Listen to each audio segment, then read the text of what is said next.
வசந்தி, நீ ப்ரே பண்ணுமா? ஆ, ஆ. சரி. நல்ல தகப்பனே, அப்பா, இந்த அழகான மாலை நேரத்திலே அப்பா, நாங்கள் ஒரு சிறு கூட்டமாக ஆண்டவரே, நாங்கள் உமது சமூகத்திலே வந்திருக்கோம் சுவாமி. வாஞ்சையோடு, மிகுந்த தாகத்தோடு, இன்றைக்கு என்ன கற்றுக்கொள்ள போறோம் என்ற எண்ணத்தோடு நாங்கள் வந்திருக்கோம் சுவாமி. புதிய புதிய காரியங்களை எல்லாம் நாங்கள் கற்றுக்கொண்டு வருகிறோம். ஆண்டவரே, பழைய பாரம்பரியமான காரியங்களை நாங்கள் விட்டு சரியான ஆண்டவரே வார்த்தை அர்த்தத்தை நாங்கள் புரிந்து கொண்டு அதை அதை உள்வாங்கிக் கொண்டு அதை நாங்கள் செயல்பட விசேஷித்த கிருபையும் பலனையும் ஞானத்தையும் நீர் எங்களுக்கு தரும்படியாக ஜெபிக்கிறோம். அந்த ஒப்புரவுதல் ஊழியத்தை ஆண்டவரே ஏற்ற வேளையிலே நாங்கள் ஒவ்வொருவரும் செயல்பட எங்கள் பங்கு பெறுகிற ஒவ்வொருவருக்கும் அந்த விசேஷத்த கிருபையை என் தேவன் எங்களுக்கு கொடுக்கும்படியாக நாங்கள் ஜெபிக்கிறோம் அப்பா. வர வேண்டிய ஒவ்வொரு ஆத்மாவையும் அவர்களுக்கு நேரிட்ட எந்த தடை இருந்தாலும் அதை தடையெல்லாம் அகற்றி இந்த 1.5 மணி நேரம் சமூகத்திலே அப்பா ஆண்டவரே நாங்கள் அவர்களும் அமரத்தக்கதான அவர்களுடைய நேரத்தை ஆண்டவரே அவர்களுக்கு நீர்தாமே கொடுக்கும்படியாக ஜெபிக்கிறோம். அரிய வாய்ப்பு ஆண்டவரே, இதை விட்டுவிடாதபடி கர்த்தாவே, நாங்கள் இந்த நேரத்தை ஆதாயப்படுத்தி கொண்டு எங்கள் வாழ்க்கையிலே பிரயோஜனப்படுத்தி கொண்டு மற்றவர்களையும் நாங்கள் ஆற்றி தேற்றி அப்பா ஆண்டவரே நாங்கள் பலப்படவும் மற்றவர்களையும் பலப்படவும் ஆண்டவரே சத்துருவின் காரியத்துக்கு நாங்கள் தைரியமாக எதிர்த்து நிற்கவும் கர்த்தாவே எங்களுக்கு கிருபை நீங்கள் அளிக்கும்படியாக ஜெபிக்கிறோம். இந்த நாள் ஒரு விசேஷித்த நாள். அண்ணனும் அக்காவும் ஆண்டவரே பரிசுத்த விவாகத்திலே இணைந்த நாள் அப்பா. இந்த நாளை நீர் தந்திருக்கிறீர். இன்னும் இருவரும் சேர்ந்து ஆண்டவரே அநேக ஆண்டவரே கல்யாண நாட்களை கொண்டாட அவர்களுக்கு கிருபை நீங்க கொடுக்கும்படியாக நாங்கள் ஜெபிக்கிறோம். நீங்க தான் சுவாமி அவங்க பிள்ளைகளையும் அவர்கள் பேர பிள்ளைகளையும் ஆண்டவரே நீர் அபரீதமா ஆசீர்வதிக்கும்படியாக ஜெபிக்கிறோம் அப்பா. இருவருக்கும் இந்த ஒரு மனதின் ஆவியை கொடுத்து இந்த பைபிள் ஸ்டடியில உட்காரவும், கோயிலுக்கு போகும் போதும் 2 பேரும் போகும்போதும் ஸ்பெஷல் மீட்டிங் அட்டன் பண்ணவும் 2 பேரும் சேர்ந்து செய்ய இது பெரிய ஒரு கிருபை, ஒரு பெரிய ஸ்லாக்கியம், இது பெரிய பிளஸிங் ஆண்டவரே. எத்தனையோ பேர் ஆண்டவரே அப்பா திருமணமாயி 2 பேரும் ஒன்னா இருந்தா கூட நீ ஒரு டைரக்ஷன்ல போ, நான் ஒரு டைரக்ஷன் போ என்று ஒரு மனம் இல்லாமல் ஆண்டவரை செயல்பட்டு வீட்டுல எவ்வளவு பிரச்சனை இருக்கிறது சுவாமி. அதிலிருந்து இவர்களை எல்லாம் காப்பாற்றி உன் வார்த்தையின் மூலமாக இருவரும் இணைத்து உங்களுடைய தெய்வீக அன்பை இருவரும் மனதிலும் ஊற்றி ஆண்டவரை இருவரையும் ஒன்றாக வைத்திருக்கிறீர். அதற்காக நாங்கள் நன்றி செலுத்துறோம். ஒரு மனதோடு நாங்கள் நம்மை துதிக்கிறோம், உமக்கு நன்றி செலுத்துகிறோம் சுவாமி. இவர்களை அபரீதமாக நீர் எல்லா விதத்திலும் ஆசீர்வதித்து ஆண்டவரை நாட்கள் ஆண்டவர் கடந்து செல்லும் போது இவர்களோட சரீரத்துல பலவீனங்கள் தாக்கும் அப்பா. அப்பொழுது கூட 2 பேரும் ஆண்டவரை ஒருத்தர் ஆண்டவர் பலப்படுத்தி சிறப்படுத்தி ஆண்டவரை கடந்து வர கிருபை அளிக்க முடியாத செபிக்கிறோம். இந்த நேரத்தை உமது கரத்திலே நாங்கள் கொடுக்கிறோம். பேச வேண்டிய தாசர்களை நீர் மறைத்து உன் வார்த்தையை ஆண்டவரே நீர் எங்களுக்கு பிட்டு தரும்படியாக ஜெபிக்கிறோம். அவர்கள் கொடுக்கும் பொழுது நாங்கள் நல்ல ஒரு ஞானத்தோடு ஒரு பொறுமையோடு ஆண்டவரே ஷார்ப் மைண்டோடு நாங்கள் அதை கற்றுக்கொள்ள எங்களுக்கு கிருபையை நீர் அளிக்க முடியாத ஜெபிக்கிறோம். எந்தவித தடையும் இல்லாமல் ஆண்டவரே இந்த பைபிள் ஸ்டடி நடத்த கிருபை அளிக்க முடியாத ஜெபிக்கிறோம் அப்பா. எந்த கரண்டோ இல்ல மற்ற காரியங்களோ அந்த பேட்டரி இல்லாம சார்ஜ் எல்லாம் இல்லாம போயிடாதபடி கர்த்தர் நீ பாதுகாத்துக் கொள்ள முடியாது ஜெபிக்கிறோம். துதி கன மகிமை உங்க ஒருவருக்கே செலுத்துறோம் நல்ல பிதாவே, ஆமென்.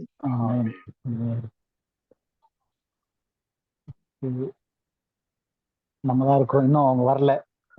பார்ப்போம். நம்ம அது வரைக்கும் அப்படியே சும்மா ஒரு சின்ன ரீகேப் போயிட்டு அப்படியே போலாம். நம்ம இப்ப என்ன பார்த்துக்கிட்டு இருக்கோம் அப்படின்னும் போது பைபிள் ரைட் டிவிஷன் டூல்ஸ் அப்படின்னு ஆரம்பிச்சோம் இந்த ஒரு டாபிக். இந்த பைபிள் ரைட் டிவிஷன் டூல்ஸ் அப்படின்னும் போது டூல் என்ன அப்படின்றது, பைபிளை ரைட் டிவிஷன் பண்ணணும், அதாவது சரி வேதத்தை சரியா பகுத்து படிக்கணும், ஒண்ணு பகுத்து போதிக்கணும். அதற்கான கருவிகள் எதை வச்சு நம்ம எப்படி என்ன அடிப்படையில நம்ம இதை பகுக்கலாம் அப்படின்னு சொல்லிட்டு பார்க்க ஆரம்பிச்சோம் இந்த டாபிக்கை. அதுல நம்ம ஏன் வேதத்தை வந்து சரியா பகுக்கணும் அப்படின்னு பார்க்கும்போது வசனம் நமக்கு அப்படி சொல்லுது. 2 தீமோத்தேயு 2:15 நம்ம படிச்சோம். வெட்கப்படாத ஊழியக்காரனாயும் சத்திய வசனத்தை நிதானமாய் பகுத்து போதிக்கிறவன் உன்னை தேவனுக்கு முன்பாக உத்தமனாய் நிறுத்தும்படி ஜாக்கிரதையாயிரு. அப்ப இது ஒரு வார்னிங். ஜாக்கிரதையாயிரு அப்படின்னும் போது ஒரு வார்னிங்கா இருக்கு. எதுக்கு வார்னிங்னா, தேவன் முன்னாடி நம்ம அங்கீகரிக்கப்படுறதுக்கு, அப்ரூவ் ஆகிறதுக்கு. ரெண்டாவது, எதுக்காக நம்ம ஒண்ணு தேவனுடைய அங்கீகாரம் பெறுறதுக்கு, ரெண்டாவது நம்ம வெட்கப்படாத ஊழியக்காரனா போறதுக்கு. அப்ப இது ரெண்டுமே தேவனுடைய பிள்ளைகளுக்கு தேவன் அங்கீகரிக்கிறதுக்கும், அவங்க ஊழியம் செய்யறது தேவனால் அங்கீகரிக்கப்படுறதுக்கும், அவங்க வெட்கப்பட்டு போகாம இருக்கிறதுக்காகவும் சொல்லப்பட்ட காரியமா இருக்கு. இது ஆப்ஷனலா அப்படின்னு நம்ம பார்த்தப்ப இது ஆப்ஷனல் கிடையாது. அதாவது இதை செய்யலாம், செய்யாமையும் இருக்கலாம், அப்படி ஆப்ஷன் கிடையாது. இது மேண்டேட்டரி அப்படின்னு சொல்லிட்டு இந்த ஃபார்ம் ஃபில்அப் பண்ணும்போதெல்லாம் மேல ஒரு ஆஸ்ட்ரிக் சைன் மாதிரி போட்டிருப்பாங்க, ஸ்டார் மாதிரி. அது கட்டாயம் ஃபில்அப் பண்ணணும். அந்த மாதிரி இது ஒரு மேண்டேட்டரி. கட்டாயமா வேதத்தை படிக்கும் போது இந்த மாதிரி சரியா பகுத்து போதிக்கணும், படிக்கணும். ஏன் சரியா பகுக்கணும் அப்படின்னா, இந்த ரெண்டு விஷயங்கள். ஒண்ணு, தேவனுடைய சமூகத்துல பார்க்கும்போது ஆண்டவர் முன்னாடி நம்ம அங்கீகாரம் பெறுறதுக்கு, அப்ரூவ் ஆகிறதுக்கும், வெட்கப்படாத ஊழியக்காரனா நம்ம அஷ்டம் ஆகாம இருக்கிறதுக்காகவும் சத்திய வசனத்தை சரியா பகுத்து போதிக்கணும். அப்ப ஏன் இதை பகுத்து போதிக்கணும் அப்படின் போது, ஆண்டவருடைய சைட்ல நம்ம அங்கீகாரம் பெறுகிட்டோம். நம்மளுடைய சைட்ல எதுக்காக நம்ம இதை சரியா பகுத்து புரிஞ்சுக்கிட்டு பகுத்து போதிக்கணும் அப்படின்னா, வேதத்துல எல்லா காரியமும் நமக்காக எழுதப்பட்டிருக்கே தவிர எல்லா காரியமும் நமக்கு எழுதப்படலை. டைரக்டா இங்கிலீஷ்ல ரிட்டன் ஃபார் அஸ் அப்படின்றதும், எல்லாமே not return to us. To address போட்டு எழுதுறது நமக்கு கிடையாது. ஆனா நமக்காக விஷயங்கள் இருக்கு. ஏன்னா மொத்த பைபிளுமே தேவ ஆவியினால் எழுதப்பட்டது. அந்த வேதத்துல நம்ம நிறைய கருத்துக்களை கத்துக்கிறதுக்கு அநேக காரியங்கள் இருக்கு. ஒவ்வொரு விதத்திலையும் தேவன் எப்படி எல்லாம் இது பண்ணியிருக்காரு, தேவனுடைய குணாதிசயங்கள் என்ன, அவர் எப்படிப்பட்ட பண்பு கொண்டவர், அவர் என்ன பிளான்லாம் வச்சிருக்காரு, உலகத்தினுடைய நித்தியம் அந்த பக்கம் உலகம் உண்டாவதற்கு முன்னாடி இருந்து இந்த உலகமே முடிஞ்சு நித்தியம் வரப்போற வரைக்கும் என்ன நடக்க போகுது அப்படின்ற காரியங்கள் தேவன் பல காரியத்தை வெளிப்படுத்தியிருக்காரு. மனுஷனோட தேவன் ஒவ்வொரு காலகட்டத்திலும் எப்படி மனுஷனோட டீல் பண்ணியிருக்காரு அப்படின்ற காரியத்தெல்லாம் விவரிச்சுக்கிட்டே வந்திருக்காரு. ஸோ இப்ப இந்த மாதிரி வரனால நம்ம ஒவ்வொரு காலகட்டத்திலையும் எது சொல்ல இருக்குன்னா, அந்தந்த காலகட்டத்துல அவங்களுக்கு சொன்ன சத்தியமான வசனத்தை அவங்களுக்கு வச்சுட்டு, நமக்கு சொன்ன சத்தியமான வசனத்தை நமக்கு எடுத்து போதிக்கிறது தான் இந்த ரைட் டிவிஷன் சொல்றது. ஏன் இந்த காலங்கள் இருக்கா அப்படின்னு கேட்டோம்னா, மொத்த இது பைபிள்லயும் நமக்கு சில வசனங்கள் இருக்கு. அது நம்ம திரும்ப டிஸ்பென்சேஷன்ஸ்ல அந்த காலங்களை பத்தி படிக்கும்போது பார்ப்போம். இப்ப இதுல நிறைய சத்தியங்கள் நமக்கு முந்தைய காலகட்டங்கள்ல டிஸ்பென்சேஷன்ஸ் சொல்லுவோம். நியமங்கள்னு தமிழ்ல பைபிள்ல இருக்கிற வார்த்தை நியமங்கள். ஸோ அது ஒரு நம்ம கொலோக்கியலா சொல்லணும்னா காலகட்டங்கள். ஸோ இதுக்கு முன்னாடி சில காலகட்டங்கள் இருந்திருக்கு. நம்ம இப்ப இருக்கிறது ஒரு பிரசன்ட் டிஸ்பென்சேஷன். இப்ப இந்த சரியா நம்ம இருக்கிற ஒரு நிகழ்காலத்துல இருக்கிற ஒரு நியமத்துல இருக்கிறோம். இனி எதிர்காலத்திலையும் டிஸ்பென்சேஷன்ஸ் பன்மையில வருது. அப்ப எதிர்காலத்திலயும் நியமங்கள் இன்னும் இருக்கு. அப்ப இதோட உலகம் முடிஞ்சிடல, இன்னும் சில காரியங்கள்லாம் இருக்கு. வேதத்தின் அடிப்படையில டிஸ்பென்சேஷன்ஸ் இருக்கு. அப்போ எல்லா டிஸ்பென்சேஷனுக்கும் தேவனுடைய வார்த்தை அந்த பைபிள்ல எழுதி முடிச்சு கொடுத்ததுதான். இப்ப இந்த 2000 வருஷத்துக்கு முன்னாடி வேதத்தை எழுதி முடிச்சு பரிபூர்ணமாக்கி வேதம்னு நம்ம கையில வந்துருச்சு. இப்ப இதுதான் தேவனுடைய வார்த்தை. இப்ப இந்த 66 புத்தகத்துக்கு அப்புறம் புதுசா தேவன் எனக்கு வெளிப்படுத்திருக்காரு, இதெல்லாம் பைபிள் ஆட் பண்ணுங்க, இதுவும் தேவனுடைய வார்த்தை தான், தேவனுடைய வார்த்தை தான் ஆட் பண்ண முடியாது. அப்போ இந்த காரியத்திலே தான் பழைய ஏற்பாட்டு பரிசுத்தவான்களுக்கு இருந்ததோ, ஏசாயா எரேமியா எழுதின காலத்துல இருந்துச்சு, பவுல் எழுதின காலத்துல இருந்துச்சு, எல்லாமே எழுதி நிறைவு செய்யப்பட்டு நம்ம கையில இப்ப இன்னைக்கு இருக்கு. அப்ப இது நிறைவு செய்யப்பட்ட புத்தகம் இன்னும் எத்தனை வருஷத்துக்கு இதே இதுல இருக்கும் அப்படின்னா, உலகம் முடிகிற வரைக்கும், 1000 வருஷ ரசாட்சி வர்ற வரைக்கும், உபத்திர காலம் வந்தாலும் சரி, 1000 வருஷ ரசாட்சியில் என்ன நடக்கும், அதுக்கப்புறம் புதிய வானம் புதிய பூமியில என்ன நடக்கும், எப்படி இருக்கும், எல்லாத்தையுமே இந்த வேதத்துல எழுதி முடிச்சு கொடுத்தாச்சு. அப்போ எல்லா காலகட்டத்துக்கானதும் இதே ஒரே புக்ல தான் நம்ம கிட்ட இருக்கு. வேதாகமத்துல தேவனுடைய வார்த்தையில எழுதப்பட்டிருக்கு. அதனால இன்னைக்கு நம்ம புதிய வானம் புதிய பூமியில எது நடக்கும்னு அதை எடுத்து இன்னைக்கு நம்ம பிரசங்கிச்சாலோ, இல்ல உபத்திரவ காலத்துல இருக்கக்கூடியதை எடுத்து இன்னைக்கு பிரசங்கிச்சாலோ, இல்ல பழைய ஏற்பாட்டு காலத்துல இருக்கிறத எடுத்து நம்ம புரிஞ்சுக்கிட்டு இன்னைக்கு பிரசங்கிச்சாலோ அது கள்ள உபதேசமா மாறுது. அதனால வேதத்தை சரியா பகுத்து படிக்கணும்னு சொல்லியிருக்கு.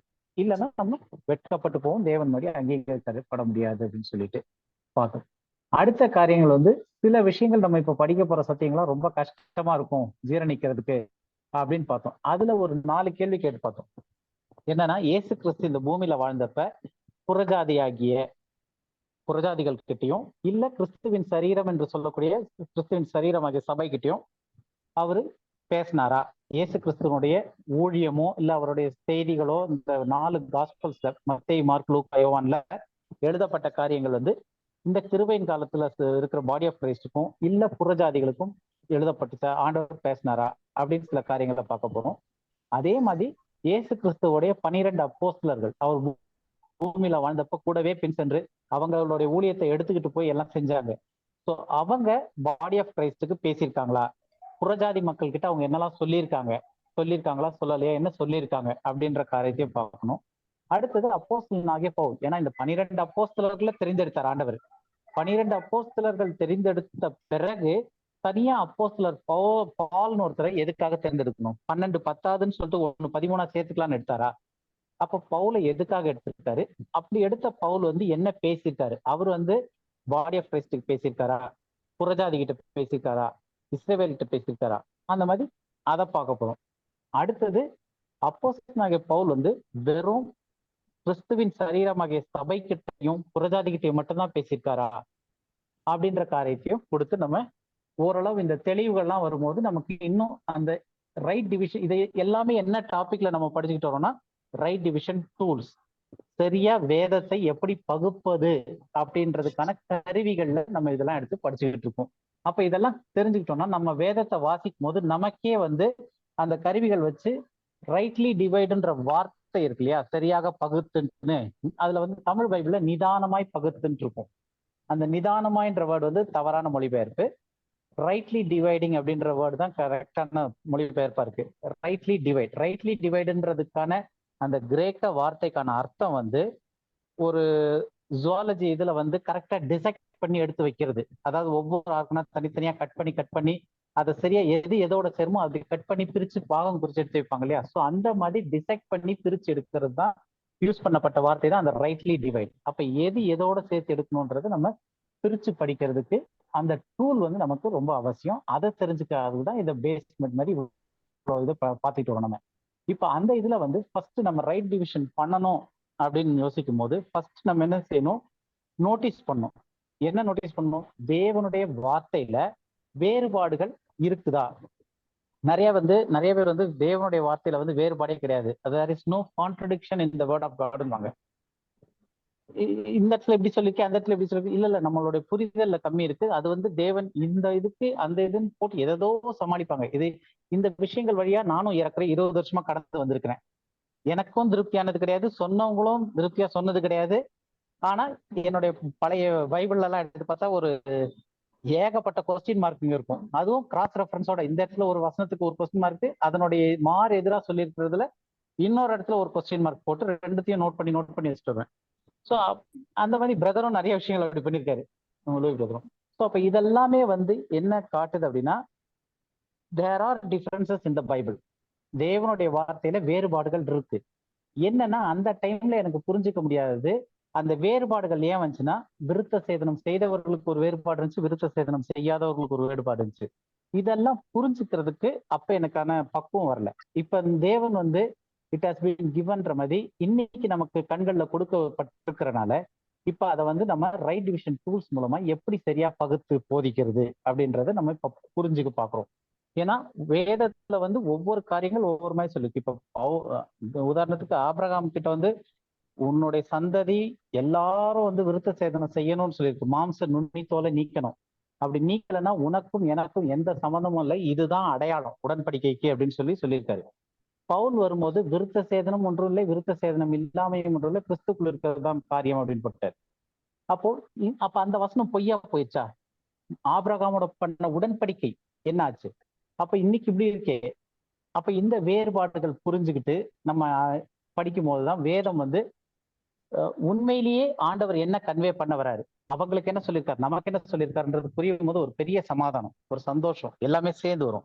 ஏன் அப்படின்னா நம்ம புரியாம நம்ம வேதத்துல படிச்சுட்டு எனக்கு இதெல்லாம் நல்லா இருக்கு இதெல்லாம் நல்லா இருக்குன்றது வந்து ஒரு பரவச நிலையை கொண்டு வருமே தவிர தேவனுடைய மனதையும் தேவன் எப்படி நியமம் செய்யறாரு, எப்படி அட்மினிஸ்ட்ரேஷன், தேவனுடைய ராஜ்யத்துல அவர் மக்களோட எப்படி உறவாடுறாரு, எப்படி அட்மினிஸ்ட்ரேஷன் பண்றாரு, அந்த நியமம் எப்படி செலுத்துறாரு அப்படின்றத நம்மளால தெளிவா புரிஞ்சிக்கவே முடியாம போயிடும். அதனாலதான் வந்து முதல் நம்ம வந்து ஆமா தேவனுடைய வார்த்தையில வேறுபாடுகள் இருக்கு.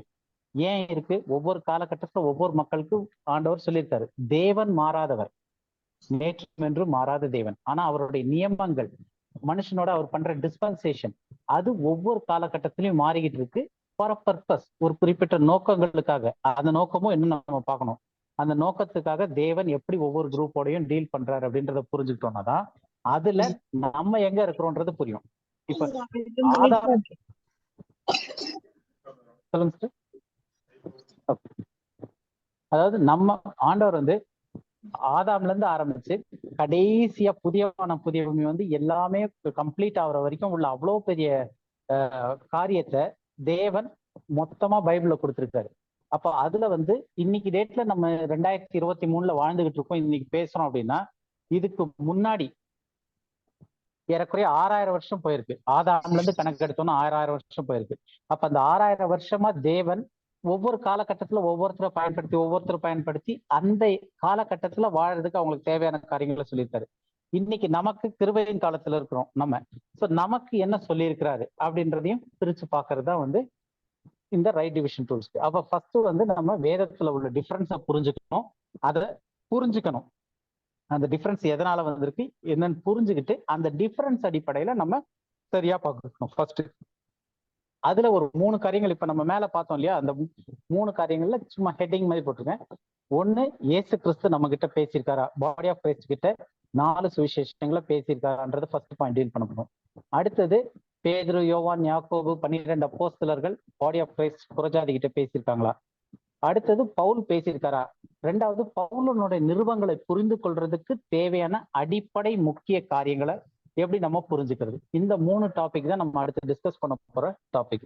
இப்ப இந்த இதுல வந்து இயேசு கிறிஸ்து பாடி ஆஃப் கிரைஸ்ட் கிட்டையும் புறஜாதி கிட்டையும் 4 சுவிசேஷங்கள்ல பேசியிருக்காரா அப்படின்றத நம்ம தெளிவா விளக்கமா பார்க்க போறோம்.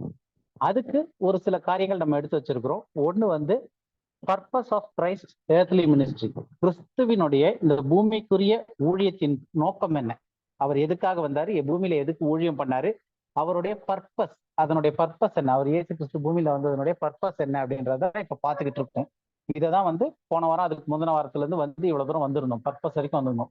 இதுல இன்னும் நிறைய காரியங்கள் போட்டு வச்சிருக்கு. ஸோ இப்போ முதல் நம்ம அந்த பர்பஸ்ல இருக்கிறதுல அன்னைக்கு போட்டது 2 வசனம் அது மட்டும் படிச்சுட்டு அப்படியே அடுத்த இதுல போகலாம். ஃபர்ஸ்ட் வந்து என்ன பார்த்தோம் அப்படின்னா 1 யோவான்ல வந்து அவர் தமக்கு சொந்தமானதிலே வந்தார், அவருக்கு சொந்தமானவர்களோ அவரை ஏற்றுக்கொள்ளவில்லை அப்படின்றத பார்த்தோம். அப்ப அவருக்கு தமது சொந்தமானதிலே வந்தார் அப்படின்னும் போது அந்த சொந்தமானது என்ன அப்படின்னும் போது நம்ம அந்த இஸ்ரவேலுடைய 12 கோத்திரங்கள், சாலமனுக்கு அப்புறம் அது 2 இதா பிரிஞ்சது. வட திசையில இருக்க கோத்திரங்கள் 10, தென் திசையில இருந்த கோத்திரங்கள் 2. தென் திசையில இருந்தது வந்து யூதா, பெஞ்சமின். இது 2 தான் வந்து பாபிலோனிய சிறையிருப்புல போயிட்டு மீண்டுமாக திரும்ப வந்து தேவாலயத்தை கட்டி இயேசு கிறிஸ்து இந்த பூமியில பிறக்கும் போது இருந்த அந்த 2 கோத்திரங்கள் மெயினா வந்து யூதா, பெஞ்சமின். வட திசையில இருந்த 10 கோத்திரங்களும் வந்து எல்லாமே சிதறடிக்கப்பட்டு போய் அசீரிய சிறையிருப்புல போய் திரும்ப அவங்க வரவே இல்லை. கொஞ்சம் சொற்பமான பேர் 1-2 பேர் குரூப் வந்தாலும் அவங்க வந்து இந்த சதர்ன் கிங்டம், அதாவது ஜூடா, பெஞ்சமின் இவங்க இதுலயே சேர்ந்துக்கிட்டு அந்த காலகட்டத்துல அங்கேயே அதை சுத்தி வாழ ஆரம்பிச்சாங்க. ஆனா பெரும்பாலான அந்த 10 கோத்திரம்னு சொல்லக்கூடிய அந்த 10 கோத்திரம் வந்து உலகம் ஃபுல்லா சிதறடிக்கப்பட்டு போயிடுச்சு. அதை குறிச்சு ஒரு பெரிய ப்ராஃபஸி, இயேசு கிறிஸ்துனுடைய 2ஆம் வருகையில் என்ன நடக்கும், அவர் எப்படி கூட்டி சேர்ப்பார், இதெல்லாம் நம்ம தனியா படிக்கலாம். ஸோ அப்போ 10 கோத்திரங்கள், அந்த வடதிசையில இருந்த 10 கோத்திரங்களும் வந்து சிதறடிக்கப்பட்டு போய் அவங்க எல்லாமே போயிட்டாங்க. அப்ப இயேசு கிறிஸ்து வந்த போது தமக்கு சொந்தமானதிலே வந்தார்னா அவரு யூதா கோத்திரத்தை சேர்ந்தவர். அந்த யூதா கோத்திரமும் பெஞ்சமின் கோத்திரமும் சேர்ந்துதான் அந்த சதன் கிங்டம் அங்க இருந்தாங்க. அவங்களுக்கு அப்ப பேரே வந்து யூதர்கள்னு மாறிடுச்சு. ஏன்னா மெஜாரிட்டி பெரிய குரூப் இருந்தது யூதர்கள், ஜூடா ட்ரைப்ல இருந்து வந்தவங்க. அதனால இயேசு கிறிஸ்து தமக்கு சொந்தமானதிலே வந்தார்னு பார்த்தோம். அடுத்தது மத்தேயு 15:24 வசனம் பார்த்தோம். அதுல வந்து அதற்கு அவர் காணாம போன ஆடாகிய இஸ்ரவேல் வீட்டாருக்காக அனுப்பப்பட்டேனே அன்றி மற்றபடி அல்ல அப்படின்னு சொல்றாரு. அப்ப காணாமல் போன ஆடாகிய இஸ்ரவேல் வீட்டாருக்காக தான் வந்தாருன்னு. அப்ப யார்கிட்ட வந்தார் அப்படின்னும் போது தமக்கு சொந்தமானதுல வந்தாருன்னாச்சு, ஜூடா, பெஞ்சமின் கோத்திரத்துல. யாருக்காக வந்தாருன்னு பார்க்கும்போது பைபிள்ல வந்து ஃபுல்லாவே சிதறடிக்கப்பட்ட ஆடுகள்னு சொல்றது யாருன்னா இஸ்ரவேல் வீட்டார். வசனத்திலே போட்டிருக்கு, காணாமல் போன ஆடுகளாகிய இஸ்ரவேல் வீட்டாருக்கு. அப்ப அந்த இஸ்ரவேல் வீட்டார்னு சொல்றது வந்து இப்ப அந்த ரெண்டு இதான் நார்தர்ன் கிங்டம் சதர்ன் கிங்டம்னு பிரிக்கிறதுக்கு முன்னாடி இஸ்ரவேல் குடும்பம், யாக்கோபின் குடும்பம் அப்படின்னு சொல்றது வந்து இஸ்ரவேல் அப்படின்னு சொல்றது வந்து 12 கோத்திரத்தையும் குறிச்சுது. ஆனா எப்ப பிரிக்கப்பட்டுருச்சோ அதுக்கப்புறம் வந்து இஸ்ரவேல் குடும்பத்தார்னு சொன்னா 10 கோத்திரத்தை மட்டும் தான் குறிக்கும்.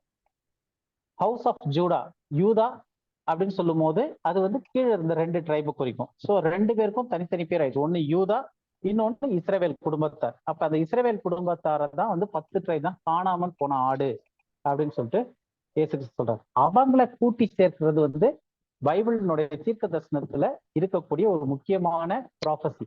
அப்ப அந்த தீர்க்க தரிசனத்தை நிறைவேற்றுவதற்காக இயேசு கிறிஸ்து வந்தார். இதுதான் வந்து நான் காணாமல் போன ஆடுகளாகிய இஸ்ரவேல் வீட்டாருக்காக அனுப்பப்பட்டனுடைய மற்றபடி அல்ல அப்படின்னு சொல்லியிருக்காரு.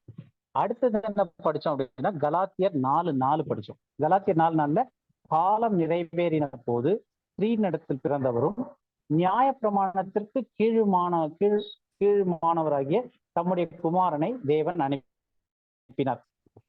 அப்போ he was made under the law, கீழானவருமாக்கிய அப்படின்னு சொல்லிட்டு. ஸோ அவரை வந்து நியாயப்பிரமாணத்துக்கு கீழாக்கி ஆண்டவர் ஒரு ஸ்திரீன் இடத்துல பிறக்க வைக்கிறார் இயேசு கிறிஸ்துவ தேவன்.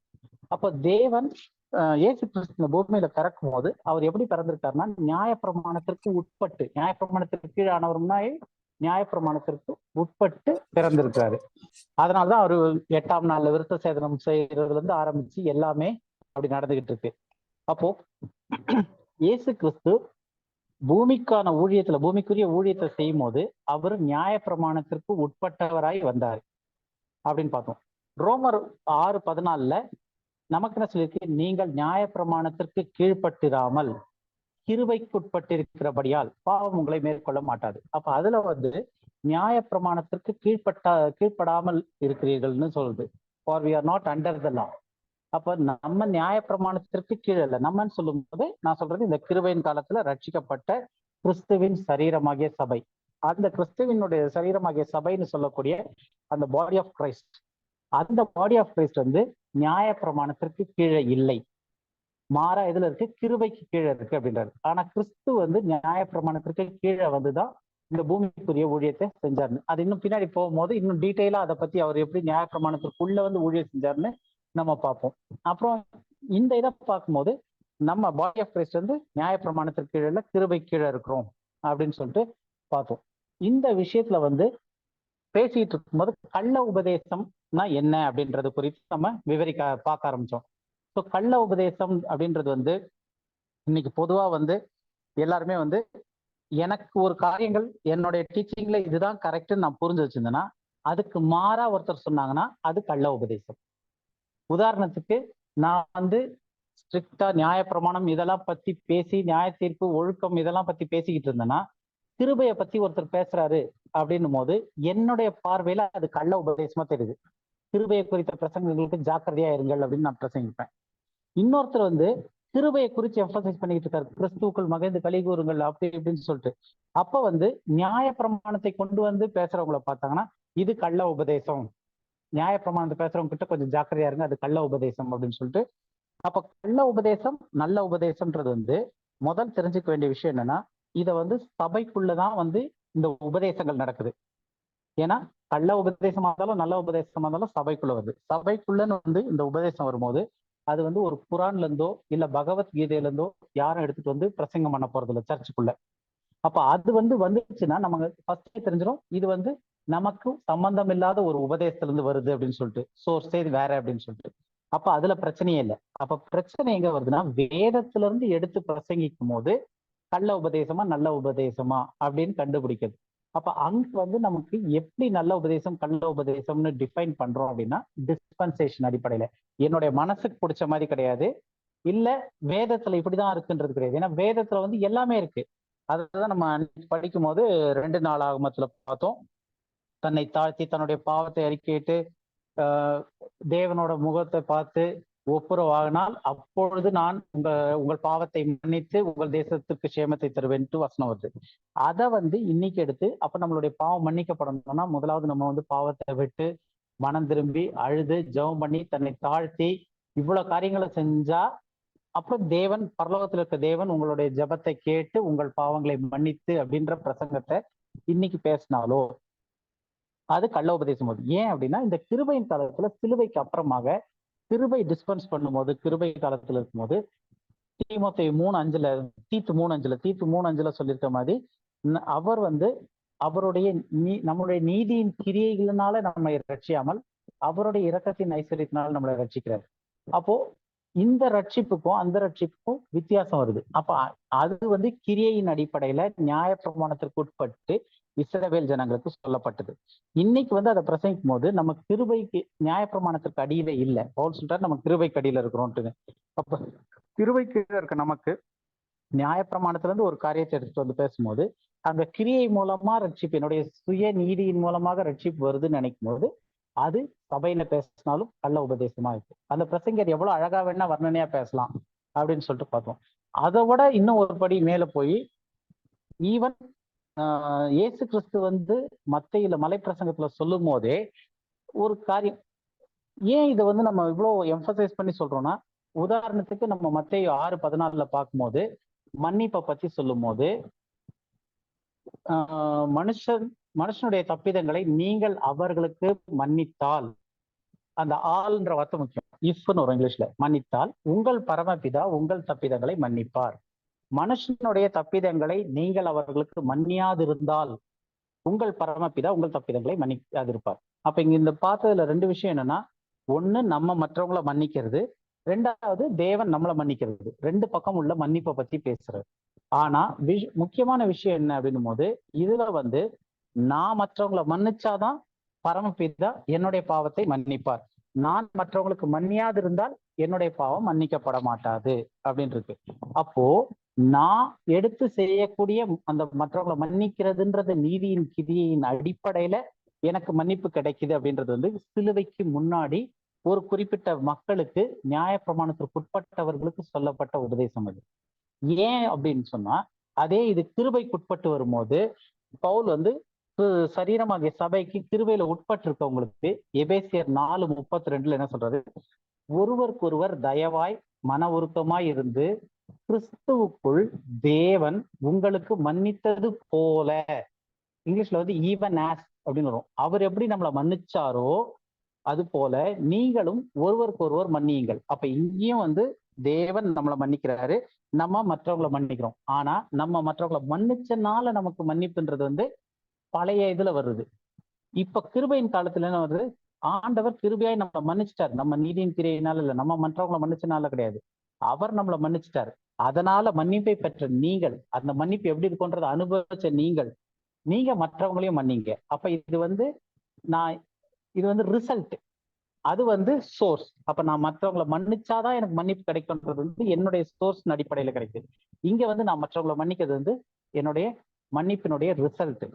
அது அந்த வித்தியாசம் வேறுபடுது. அப்ப காரணம் முக்கியம், எப்படி எனக்கான மன்னிப்பு வருதுன்னு. அதே மாதிரி கொலோசியர் 3:13 பார்த்தோம். 3:13 என்ன போட்டிருக்கு, ஃபார் பேரிங், ஒருவரை ஒருவர் தாங்கி ஒருவர் பேரில் ஒருவருக்கு குறைபாடு உண்டானால் கிறிஸ்து உங்களுக்கு மன்னித்தது போல, எப்படி கிறிஸ்து உங்களுக்கு மன்னித்தது போல ஒருவருக்கொருவர் மன்னியுங்கள். அப்போ முதல் யார் மன்னிக்கிறது, கிறிஸ்து நம்மள மன்னிச்சிட்டாரு.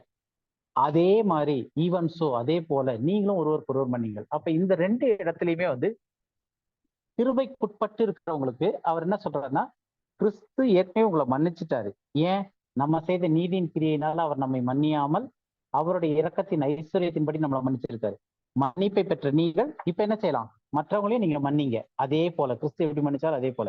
அப்ப இது 2த்துக்குமே ஒரு பெரிய வேறுபாடு, 2ம் எதிர் துருவத்துல இருக்க மாதிரியான வேறுபாடு. அப்ப இன்னைக்கு மத்தையில இருந்து, அது ரெட் லெட்டர்ஸ்ன்னு சொல்லுவாங்கல்ல, இயேசு கிறிஸ்து பூமியில வாழ்ந்தப்ப அவருடைய வார்த்தையிலேயே பேசின மலை பிரசங்கம்னு சொல்லி இன்னைக்கு இதை உபதேசித்து இன்னைக்கு பிரசங்கித்து நீங்க மற்றவங்களை ஒருத்தருக்கு ஒருத்தர் மன்னிங்க, அப்பதான் உங்களுக்கு மன்னிப்பு கிடைக்கும், இல்லைன்னா உங்களுக்கு மன்னிப்பு கிடைக்கிறதே கஷ்டமா இருக்கும், ஏன்னா இயேசு கிறிஸ்துவே சொல்லியிருக்காருன்னு சொல்லி இன்னைக்கு ஒருத்தர் பிரசங்கம் பண்ணாலும் அது இந்த நியமத்தின் அடிப்படையில, இந்த டிஸ்பென்சேஷன் ஆஃப் கிரேஸ், கிருபையின் காலத்துல வாழ நமக்கு, கிருபைக்கு உட்பட்டு இருக்கிற நமக்கு, நியாயப்பிரமாணத்துக்கு உட்பட்டிராமல் கிருபைக்கு உட்பட்டு இருக்கிற நமக்கு அது கள்ள உபதேசமா மாறுது. ஏன்னா அந்த உபதேசத்தின் அடிப்படையில கிறிஸ்து மரித்தது எனக்கு வீணா போயிடுது. நான் வந்து நியாயப்பிரமாணத்தினால என்னுடைய நீதியின் கிரியையினால நான் நீதிமானாக விரும்புறேன். அதுக்குதான் ஒரு வசனம் பார்த்தோம், கலாத்தியர் 5:4 நியாயப்பிரமாணத்தினாலே நீதிமான்களாகுகிற விரும்புகிற நீங்கள் யாவரும் கிறிஸ்துவை விட்டு பிரிந்து கிருபை நின்று விழுந்தீர்கள். அப்போ கிருபையின் காலத்துல கிருபையின் மூலமா தான் போறது ஒரே வழி. அப்ப நியாயப்பிரமாணத்தின் மூலமாக நியாயப்பிரமாணம் நம்ம செய்த நீதியின் கிரியையும் சேர்த்துலாம். அப்ப நியாயப்பிரமாணத்தினால நீதிமான் ஆகுகிற விரும்புகிற நீங்கள் யாவரும் கிறிஸ்துவை விட்டு பிரிந்து கிருபை நின்று விழுந்தீர்கள்னு வசனம் சொல்லுங்க. அப்போ இதனாலதான் அந்த ரைட் டிவிஷன் இருக்கு. ஏன் அப்படின்னா இப்போ நமக்கு தெரியும், இந்த மத்தேயு 6வது அதிகாரத்துல மலைப்பிரசங்கத்துல அந்த மன்னிப்பை குறித்ததான செய்தியை இன்னைக்கு கிருபையின் காலத்துல பிரசங்கிச்சோம்னா அது வந்து ஒரு கள்ள உபதேசமாகுது. ஏன்னா இந்த கிருபையின் காலத்துல மன்னிக்கிறதுனுடைய விதம் வந்து மாறி இருக்கு. அது வந்து தேவன் வேற டிஸ்பென்சேஷன்ல அவரு நியமம் பண்ணி அட்மினிஸ்ட்ரேஷன் பண்ணது, மக்களுக்கு கொடுத்த அட்வைஸ் மக்கள் அதன்படி ஃபாலோ பண்ணணும்னு சொல்லியிருந்தது. இன்னைக்கு நம்ம யாரும் விருத்த சேதனம் பண்றது இல்லை. நுனித்தோல் நீக்கணும்னு சொல்லி 8வது நாள் எடுத்துட்டு போய் நீக்கிறது கிடையாது. ஆனா இந்த காரியமும் அதே கும்பலுக்கு சொல்லப்பட்டது. யார் 8ஆம் நாள்ல விருத்த சேதனம் செய்யறாங்களோ அவங்களுக்கு சொல்லப்பட்ட காரியம் இது. இன்னைக்கு கிருபைக்குள்ள இருக்கிறவங்க விருத்த சேதனம் செய்யறதில்ல, ஆனா இந்த காரியத்தை வந்து குழப்பிக்கிறது. ஏன்னா அது இயேசு கிறிஸ்துவே சொல்லியிருக்காருன்னு. ஏன் இயேசு கிறிஸ்துவே சொல்லியிருக்காருன்னு யோசிக்கிறாங்கன்னா அவங்களுக்கு வந்து புரியல என்னன்னு.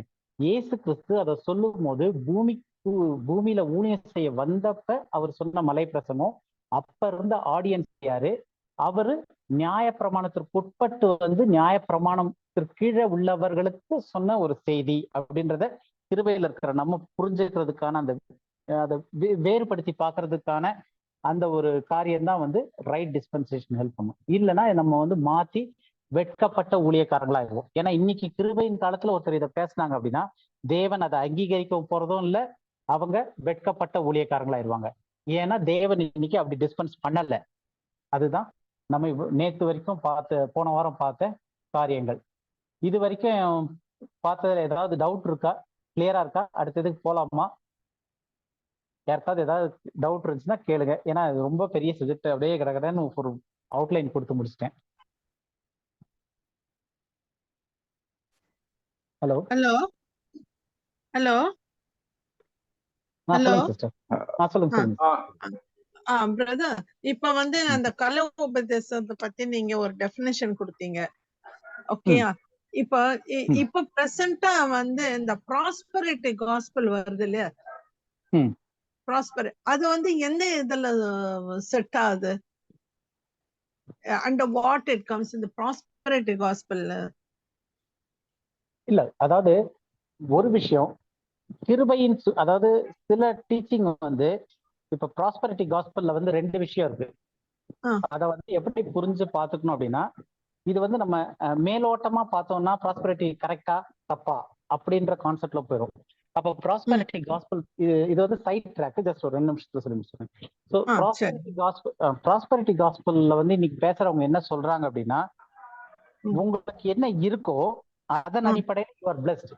நீங்க வந்து இயேசு கிறிஸ்து உங்களை அவர் தரித்திரரானது, நம்மளை ஐஸ்வர்யம் ஆக்குறதுக்காக அவர் தரித்திரர் ஆனார் அப்படின்னு சொல்லிட்டு அது அந்த ஹோல் கான்செப்டே இன்னொரு விஷயம் அது யாருக்கு சொல்லப்பட்டுக்கிட்டு வருது அப்படின்றத நம்ம பின்னாடி படிப்போம்.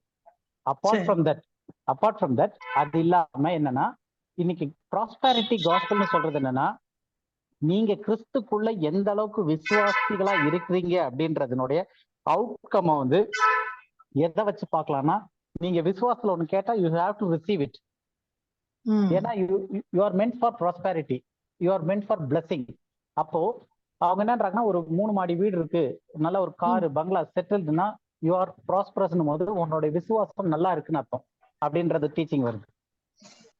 ஒருத்தன் கிறிஸ்துக்குள்ளதான் அவன் ஏழையா இருக்கக்கூடாது, he has to be blessed அப்படின்னு சொல்லிட்டு அவங்க என்ன அந்த கான்செப்ட் எங்க வருதுன்னா, அந்த மெட்டீரியல்ல தான் பிளஸிங் இருக்கு.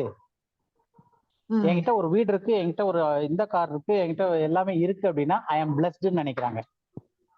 அப்போ ப்ராஸ்பரிட்டி டீச்சிங்ல இருக்க பிரச்சனை என்ன அப்படின்னும் போது, அவங்க பிளஸிங்ஸை வந்து மெட்டீரியலைஸ் வச்சு பண்றாங்க. ஆக்சுவலா ப்ராஸ்பரிட்டி டீச்சிங்கை நான் ஆமோதிக்கிறேன். இன் விச் சென்ஸ் அப்படின்னும் போது, எந்த மாதிரின்னும் போது, ஐ ஆம் த பிளஸ்ட். நான் என்ன வச்சிருக்கேன்றத வச்சு எனக்கு பிளஸிங் கிடையாது. அதான் ப்ராஸ்பரிட்டி டீச்சிங்ல இருக்க பிரச்சனை. நான் வந்து கிறிஸ்துக்குள்ள இருந்தா எனக்கு எல்லா சௌகரியமும் எல்லாமே வந்து ஃபுல்ஃபில்லா இருக்கணும் அப்படின்றது டீச்சிங். அது தவறான உபதேசம்.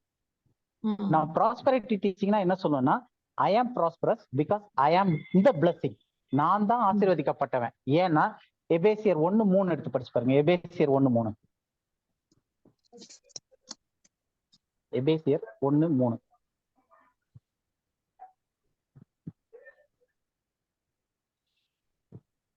உடைய கர்த்தராகிய இயேசு கிறிஸ்துவின் பிதாவாகிய தேவனுக்கு ஸ்தோத்திரம்.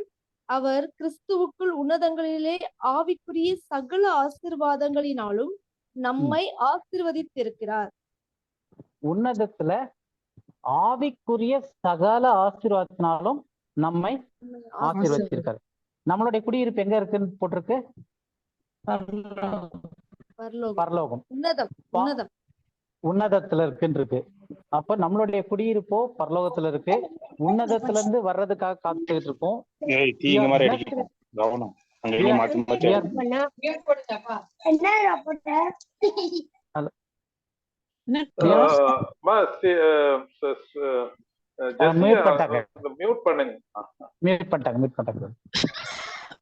உன்னதத்துல இருக்க சகல ஆசீர்வாதத்தினாலும் நம்மளை நிரப்பித்திருக்காரு. அப்போ நம்ம தான் அந்த பிளஸிங்கே. எப்படி நம்ம பிளஸிங் அப்படின்னா, நான் வந்து உலக தோற்றத்திற்கு முன்பதாக நான் கிறிஸ்துவுக்குள் தெரிந்து கொள்ளப்பட்டேன். Even before the foundation of the world I was chosen, predestined. எதுக்கு? இந்த பாடி ஆஃப் கிரைஸ்ட்ல நான் பங்கு பெறதுக்கு. அப்ப how much I am blessed in the sight of the Lord.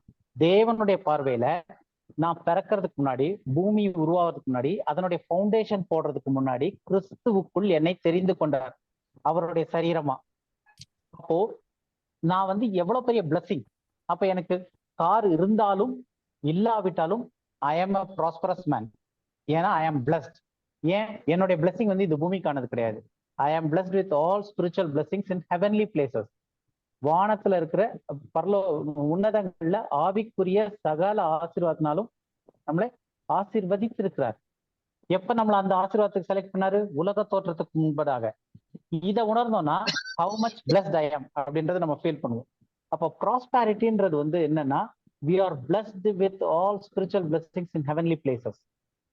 மகிமையில ஒரு நன்மையை நமக்கு குறைபடாது, இந்த குளோரி. அப்போ இதுதான் ப்ராஸ்பரிட்டி டீச்சிங். தவிர இன்னைக்கு இவங்க பண்றாங்க இல்லையா, கார் இருந்துச்சுன்னா ப்ராஸ்பரிட்டி, நீங்க கிறிஸ்துக்குள்ள இருந்தா நீங்க தரித்திரரா இருக்கக்கூடாது, ஏழைகளா இருந்தா உங்களுக்கு வந்து விசுவாசம் குறைவு இருக்கு, இது எல்லாமே rubbish. Okay sister. Okay okay. ஒரே ஒரு வார்த்தை ஆட் பண்ணவா? Ya brother. நம்மளுடைய விசுவாசத்தை ப்ராஸ்பரிட்டி காஸ்பல் வந்து மெட்டீரியல் பிளஸிங்கை வச்சு அளக்கணும். புரியுதுங்களா? நாம வந்து ப்ராஸ்பரிட்டி காஸ்பல் என்ன சொல்லுதுனாக்கா, உன்னுடைய விசுவாசம் அதிகமா இருந்தாக்கா கர்த்தர் உன்னை ஆசீர்வதிப்பாரு. அந்த ஆசீர்வாதம் வந்து உன்கிட்ட இருக்கிற பொருட்களை கொண்டு நம்ம இது பண்ண முடியும் அப்படின்னு. So that is not the biblical concept. Okay. சரிங்க பிரதர். ஓகே. சோ இப்ப நம்ம அடுத்த இதுக்கு போலாம் இல்லையா? யாருக்கும் டவுட் இல்ல? ஓகே அங்கிள், சொல்லுமா. கிருபையின் காலம் வந்து எப்ப இருந்து ஸ்டார்ட் ஆகுது? அந்த டூல்ஸ்ல வாசிப்பா. அது இன்னும் போகும்போது நமக்கு என்ன இப்ப அப்டேட் அப்படி சொல்ல முடியாது. நம்ம போகும்போதே அண்டர்ஸ்டாண்ட் பண்ணிட்டு வரோம். பட் ஆஃப்டர் த கிராஸ் இப்போதைக்கு நம்ம புரிஞ்சுக்கலாம். ஓகே. சிலுவைக்கு அப்புறம் தான் டிஸ்பென்சேஷன் ஆஃப் கிரேஸ் ஆரம்பிக்குது. ஆனா அந்த டிஸ்பென்சேஷன் ஆஃப் கிரேஸ் வந்து எந்தெந்த வழிகள்ல வந்து சிலுவைக்கு அப்புறம் ஆரம்பிச்சது, எப்படி வந்துச்சுன்றத ஒரு ப்ராசஸா நம்ம படிப்போம். பட் சிலுவைக்கு முன்னாடி டிஸ்பென்சேஷன் ஆஃப் கிரேஸ் கொடுக்கப்படல, டிஸ்பென்சேஷன் ஆஃப் லா. இப்ப இன்னும் 2-3 பாயிண்ட்ல அது எப்படின்னு நம்ம தெரிஞ்சிரும். அதுக்கப்புறமா வந்து டிஸ்பென்சேஷன் ஆஃப் கிரேஸ் எப்படி வந்துச்சுன்றது நம்ம எப்ப இது ஆச்சுன்னு பார்ப்போம். Okay uncle. Okay uncle. So அடுத்த வசனம் மேத்யூ 5:17. மத்தேயு 5:17. யாராவது இவ்வளவு நேரம் படிச்சது போன வாரத்துக்கான கண்டென்ட், போன 2 வாரத்துக்கான கண்டென்ட். ஒரு சின்ன பிரமாணத்தை ஆனாலும் தீர்க்க தரிசனங்களை ஆனாலும் அழிக்கிறதற்கு வந்தேன் என்று எண்ணிக்கொள்ளாதேயுங்கள், அழிக்கிறதற்கல்ல நிறைவேற்றுகிறதற்கே வந்தேன். ஓகே, இயேசு கிறிஸ்து தான் பூமியில வந்தப்ப எதுக்காக வந்தேன்னு சொல்றாருன்னா, நியாய பிரமாணத்தினாலும் தீர்க்க தரிசனாலும் அழிக்கிறதற்கு வந்தேன் என்று எண்ணாதீங்கள். எதற்காக வந்தாரு? அழிக்கிறதற்கு அல்ல. அப்ப என்ன செய்ய வந்திருக்காரு? நிறைவேற்றுவதற்காகவே வந்தேன், டு ஃபுல்ஃபில். ஓகேவா? இது ஒரு முக்கியமான விஷயம். ஏன்னா கிறிஸ்து வந்து நியாய பிரமாணத்தை நிறைவேற்றுவதற்காக தான் வராரு. இப்ப நியாய பிரமாணத்தை யார் நிறைவேற்ற முடியும்? நான் நியாய பிரமாணத்துல வந்து கொஞ்சம் கொஞ்சம் நான் மீறிக்கிட்டே இருக்கேன். நியாயப்பிரமாண கட்டளைகள்ல ஒரு சில கட்டளை நான் மீறிடுறேன். அப்ப நான் நியாயப்பிரமாணத்தை நிறைவேற்றுவதற்கு தகுதி உள்ளவனா இருப்பேனா? இல்ல இல்ல. அப்ப நியாயப்பிரமாணத்தை நான் நிறைவேற்றணும்னா, நியாயப்பிரமாணத்தை நான் ஃபுல் பண்ணணும் அப்படின்னும் போது, நிறைவேற்றணும் போது அதுல சொல்லியிருக்க எல்லா காரியத்தையும் A to Z செஞ்சு முடிச்சுதான் நான் அதை நிறைவேற்ற முடியும். நான் அதுல ஒன்ன பிரேக் பண்ணாலும், நியாயப்பிரமாணத்துல ஒரு நியாயப்பிரமாணத்தை பிரேக் பண்ணா எல்லாத்தையுமே பிரேக் பண்ண மாதிரி ஆயிடுச்சுன்னு கலாத்தியர்ல வசனம் இருக்கு. ஓகேவா? நியாயப்பிரமாணத்தை நம்ம ஃபாலோ பண்றோம் அப்படின்னா நம்ம அதுல இருக்கக்கூடிய எல்லா காரியத்தையுமே ஃபாலோ பண்ணி ஆகணும். கலாத்தியர்ல 3வது அதிகாரத்துல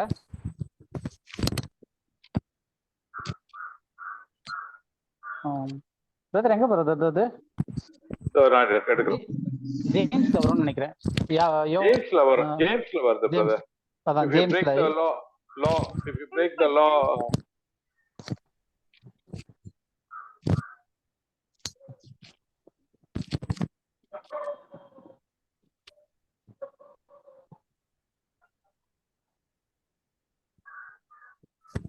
எப்படி எனில் ஒருவன் நியாயப்பிரமாணம் முழுவதையும் கை கொண்டு வசனம் சொல்லுமா? எந்த வசனமும்? யாக்கோபு 2ஆம் அதிகாரம் 10வது வசனம். 10வது வசனம். எப்படி எனில் ஒருவன் நியாயப்பிரமாணம் முழுவதையும் கை கொண்டிருந்தும் ஒன்றிலே தவறினால் எல்லாவற்றிலும் குற்றவாளியாய் இருப்பான். ஓகே, அப்போ ஒரு நியாயப்பிரமாணத்தை தவறினாலும் எத்தனைல குற்றவாளியா இருப்பாங்க? எல்லாவற்றிலும். அப்போ ஒண்ணு போச்சுன்னா மொத்தம். அதாவது இதுல வந்து இந்த டெஸ்ட்ல வந்து ஒரு கேள்வி தப்பானா மொத்த பேப்பர் அடிச்சு 0 மார்க். அப்போ 1 மார்க் வந்துச்சுன்னா 100 மார்க், இல்லைன்னா 0 மார்க். இந்த நடுவுல பாஸ் மார்க் கொஞ்சம் கொஞ்சமா டெவலப் ஆகுறது, டிஸ்டென்ஷன், இந்த மாதிரி கேட்டகரியை நியாயப்பிரமாணத்துல ஆண்டவர் கொடுக்கல. 1 இருந்துச்சுன்னா 100 மார்க், இல்லைன்னா 0 மார்க். அப்போ எந்த மனுஷனும் ஆதாமுக்குள்ள விழுந்த எந்த ஒரு மனுஷனாலையும் நியாயப்பிரமாணத்தை முழுமையாய் நிறைவேற்ற முடியாது. 80% வரலாம், 70% வரலாம், 90% வரலாம், 99.9% வரலாம். அந்த 0.1%ல விழுந்துட்டாலும் மொத்த மார்க் ஷீட்ல என்ன பெரிய 0. அப்ப நியாயப்பிரமாணத்தை நிறைவேற்றணும்னா அதுல யார் 100 எடுக்கிறாங்களோ அவங்க மட்டும் தான் நிறைவேற்ற முடியும். சோ அது மனுஷனால முடியும் அப்படின்னா தேவன் வந்திருக்க வேண்டியதே இல்லை. நியாயப்பிரமாணம் கொடுத்ததே வந்து மனுஷன் அதை நிறைவேற்ற முடியாதுன்னு தெரியும். அவனுடைய குற்றங்கள் என்னன்னு அவனுக்கு தெரியணும். அதுக்காக தான் நியாயப்பிரமாணத்தை தராரு. அப்ப அதை குற்றமே இல்லாத ஒருத்தர் வந்து அதை ஃபுல்லா நிறைவேற்றி அந்த பேப்பர்ல நியாயப்பிரமாணம் டெஸ்ட்ல வந்து அவர் 100 மார்க் எடுத்தே ஆகணும். அவர் 1 தப்புன்ட்டா கூட அவரும் 0 மார்க் ஆயிரும். அப்ப தேவன் வந்து என்ன சொல்றாருங்க? நியாயப்பிரமாணத்தை ஆனாலும் தீர்க்க தரிசனம் அழிக்கிறதற்கு வந்தேன் என்று எண்ணாதீங்கள், அழிக்கிறதற்கல்ல நிறைவேற்றுவதற்கே வந்தேன். அப்ப அவர் நிறைவேற்றணும்னா அவர் அதுல எவ்வளவு மார்க் எடுத்தாகணும்? 100 மார்க் எடுக்கணும். 100 மார்க் எடுக்கணும்னா ஒரு நியாயப்பிரமாணத்தை கூட அவரு மிஸ் பண்ணக்கூடாது, மீறக்கூடாது. அப்பதான் அது 100 மார்க் ஆகும். இப்போ அப்போஸ்தலர் 10வது அதிகாரத்துல 28வது வசனம் எடுத்து படிங்க.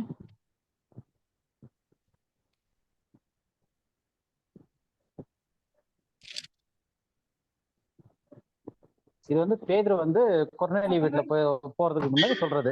அவர்களை நோக்கி அந்நிய ஜாதியானோட கலந்து அவனிடத்தில் போக்குவரவாய் இருப்பது யூதனானவனுக்கு விளக்கப்பட்டிருக்கிறது என்று நீங்கள் அறிந்திருக்கிறீர்கள். அப்படி போதும். சோ இப்ப நமக்கு இதுல என்ன தேவை அப்படின்னா, யூதனானவனுக்கு என்ன விளக்கப்பட்டிருக்கிறது?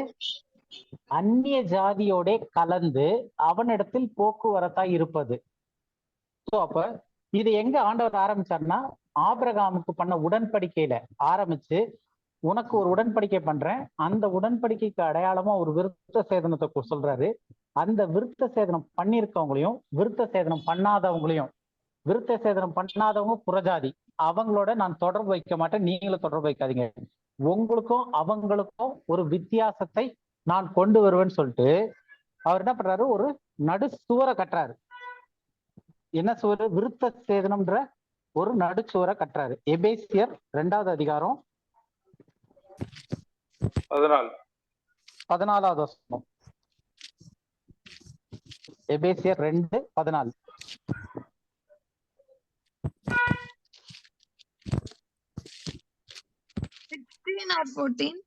எப்படி எனில் அவரே நம்முடைய சமாதானக்காரனராகி இரு திறத்தாரையும் ஒன்றாக்கி பகையாக நின்ற பிரிவினை ஆகிய நடுச்சுவரை தகர்த்து. ஓகே, சோ இருதரத்தாரையும் அப்படின்னும் போது அந்த மேல இருந்து நம்ம படிச்சுட்டு வரும்போது அந்த இருதரத்தார் யாரு அப்படின்னா விருத்த சேதனம் உள்ளவர்கள், விருத்த சேதனம் இல்லாதவர்கள். விருத்த சேதனம் உள்ளவர்கள் அப்ப யாரா இருந்தாங்க? தன்னுடைய சொந்தத்திலே வந்தார்னு சொல்லக்கூடிய யூத மக்கள், யூதர்கள் விருத்த சேதனம் பண்ணியிருந்தாங்க. விருத்த சேதனம் பண்ணாதவங்க புறஜாதிகளா இருந்தாங்க. அப்ப இருதரத்தாருக்கும் பகையாக நின்ற நடுச்சுவர், அந்த நடுச்சுவரை ஏற்படுத்தினதே தேவன் தான். உனக்கும் அவங்களுக்கும் வித்தியாசத்தை உண்டு பண்ணுவேன், உன்னுடைய மிருகங்களுக்கும் அவங்களுடைய மிருகங்களுக்கும் வித்தியாசத்தை உண்டு பண்ணுவேன், நீ அவங்களோட கலக்கக்கூடாது, அவங்க உன்னோட வரக்கூடாது.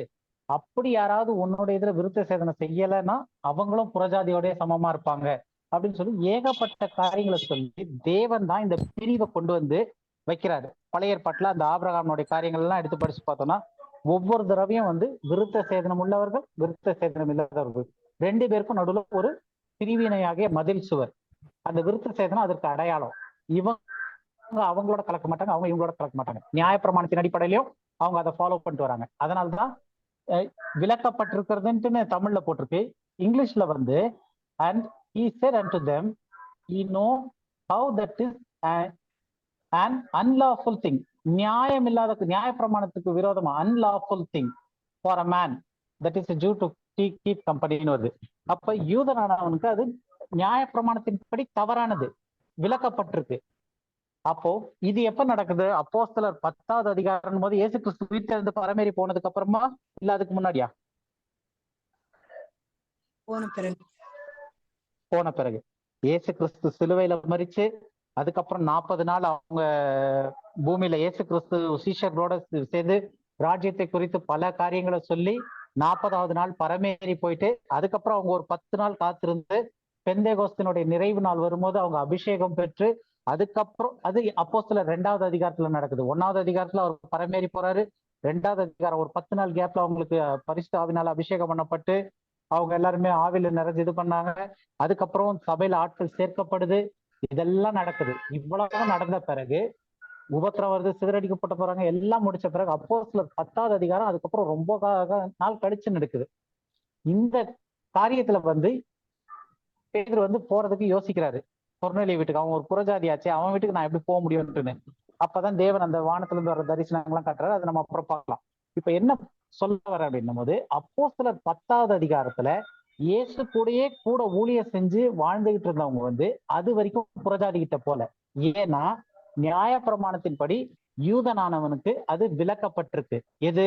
அந்நிய ஜாதியோடைய புறஜாதிகளோட போய் கலந்து அவங்களோட போக்குவரத்து, போக்குவரத்து இதெல்லாம் பண்றது, அவன் வீட்டுக்கு போறது வர்றது, இது எல்லாமே வந்து யூதனுக்கு என்ன பண்ணப்பட்டிருக்கு? விலக்கப்பட்டிருக்கு. சோ அப்ப இப்ப அடுத்த ஒரு கேள்வி, இயேசு கிறிஸ்து நியாயப்பிரமாணத்துல 99.9% செஞ்சுட்டு 1% மிஸ் பண்ணியிருந்தாருன்னா அவர் நியாயப்பிரமாணத்தை நிறைவேற்ற முடியுமா? முடியாது. அவர் டோட்டல் 0 ஆயிருக்கும். ஏன்னா நியாயப்பிரமாணத்தினுடைய ரூல்ஸே வந்து 100 மார்க் இல்ல 0 மார்க் தான். இன்பிட்வீன் மார்க்கே கிடையாது. பவுல் கேர்ள் மற்ற எல்லாருமே இன்பிட்வீன் மார்க்ல தான் வந்து நிக்கிறாங்க, எல்லாரும் யாரா இருந்தாலும். அப்ப இயேசு கிறிஸ்து வந்து நியாயப்பிரமாணத்தை முழுமையாய் நிறைவேற்றினார்ன்றது வந்து நமக்கு நிச்சயமா தெரியும்.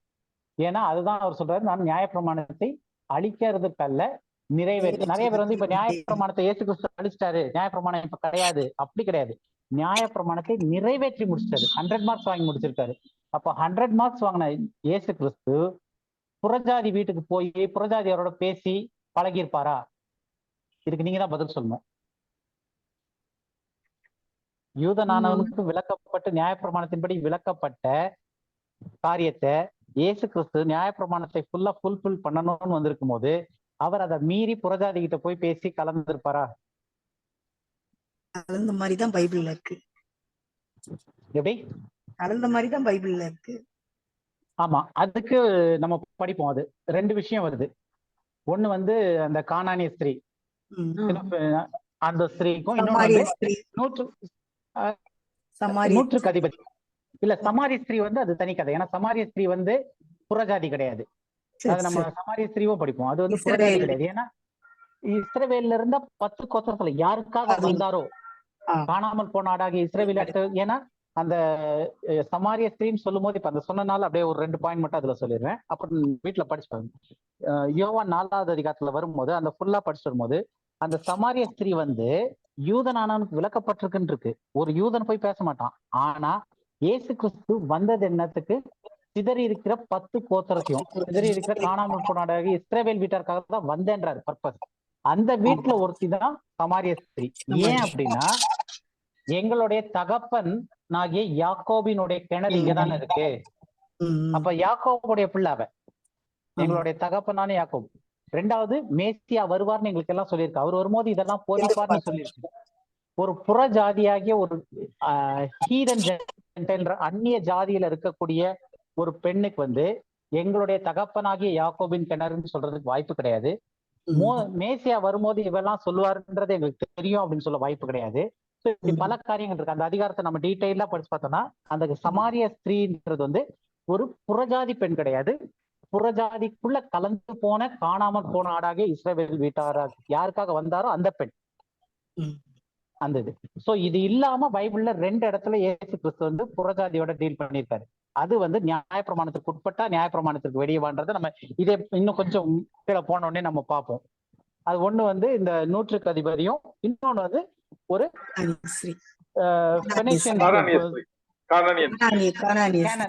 கானானிய ஸ்திரீ, பெனிஷியன் ஸ்திரீன்னு வரும், கானானிய ஸ்திரீ. சோ அந்த இவங்க 2 பேர்கிட்ட மட்டும்தான் அவர் வந்து புறஜாதியா இருந்து டீல் பண்ணியிருக்காரு. சோ அது எப்படி வந்துச்சு? அது நியாயப்பிரமாணத்துக்கு உட்பட்டா இல்ல நியாயப்பிரமாணத்தை அங்க மீறிட்டாரா அப்படின்றது நம்ம பார்ப்போம். இந்த 2 காரியம் இல்லாம வேதத்துல வேற எங்கேயுமே இயேசு கிறிஸ்து புறஜாதி கிட்ட பேசவே இல்லை. எனக்கு சமாரிய ஸ்திரீ கிட்ட பேசுனது வந்து புறஜாதி கிடையாது. புறஜாதியாக ஆக்கப்பட்ட காணாமல் போன ஆடாகி இஸ்ரவேல் வீட்டாரோட சேர்ந்த பெண்ணது, அவளுக்காக தான் வந்திருந்தது. அப்ப இயேசு கிறிஸ்து நியாயப்பிரமாணத்தின் படி நம்ம எடுத்து இப்ப இந்த வசனத்தின் அடிப்படையில பார்க்கும்போது அவரு நியாயப்பிரமாணத்திற்கு உட்பட்டு நியாயப்பிரமாணத்துல சொல்லப்பட்ட மாதிரி புறஜாதிகளோட கலக்கக்கூடாது, அது விளக்கப்பட்டிருக்கு. அப்ப அவர் முழு 100% வந்து அதை ஃபுல்ஃபில் பண்ணியிருக்காருன்னா என்ன அர்த்தம்? அவர் புறஜாதிகள் கிட்ட அப்ப பேசலன்றதுதான் அர்த்தம். அந்த 2 விஷயம் அப்படியே கீழே வருது, நம்ம அதையும் பார்ப்போம். ஓகேவா? இப்ப இது வரைக்கும் கிளியரா இருக்கா? இல்ல வேற ஏதாவது சந்தேகம்? நிறைய நாங்க கத்துக்கிறோம். இதெல்லாம் எப்படி நம்ம மனசுல வச்சுக்கோன்னு தான் கவலையா இருக்குது. இல்ல திரும்ப திரும்ப நம்ம இதை படிக்கும் போது இது வந்து தேவன் நமக்கு அருள் இருக்காரு.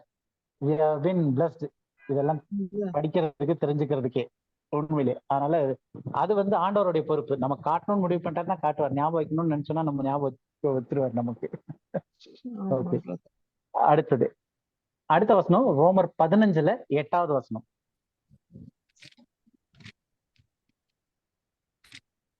இது வந்து பவுல் எழுதுறாரு. ரோமர் 15:8 வந்து பவுல் எழுதுறாரு.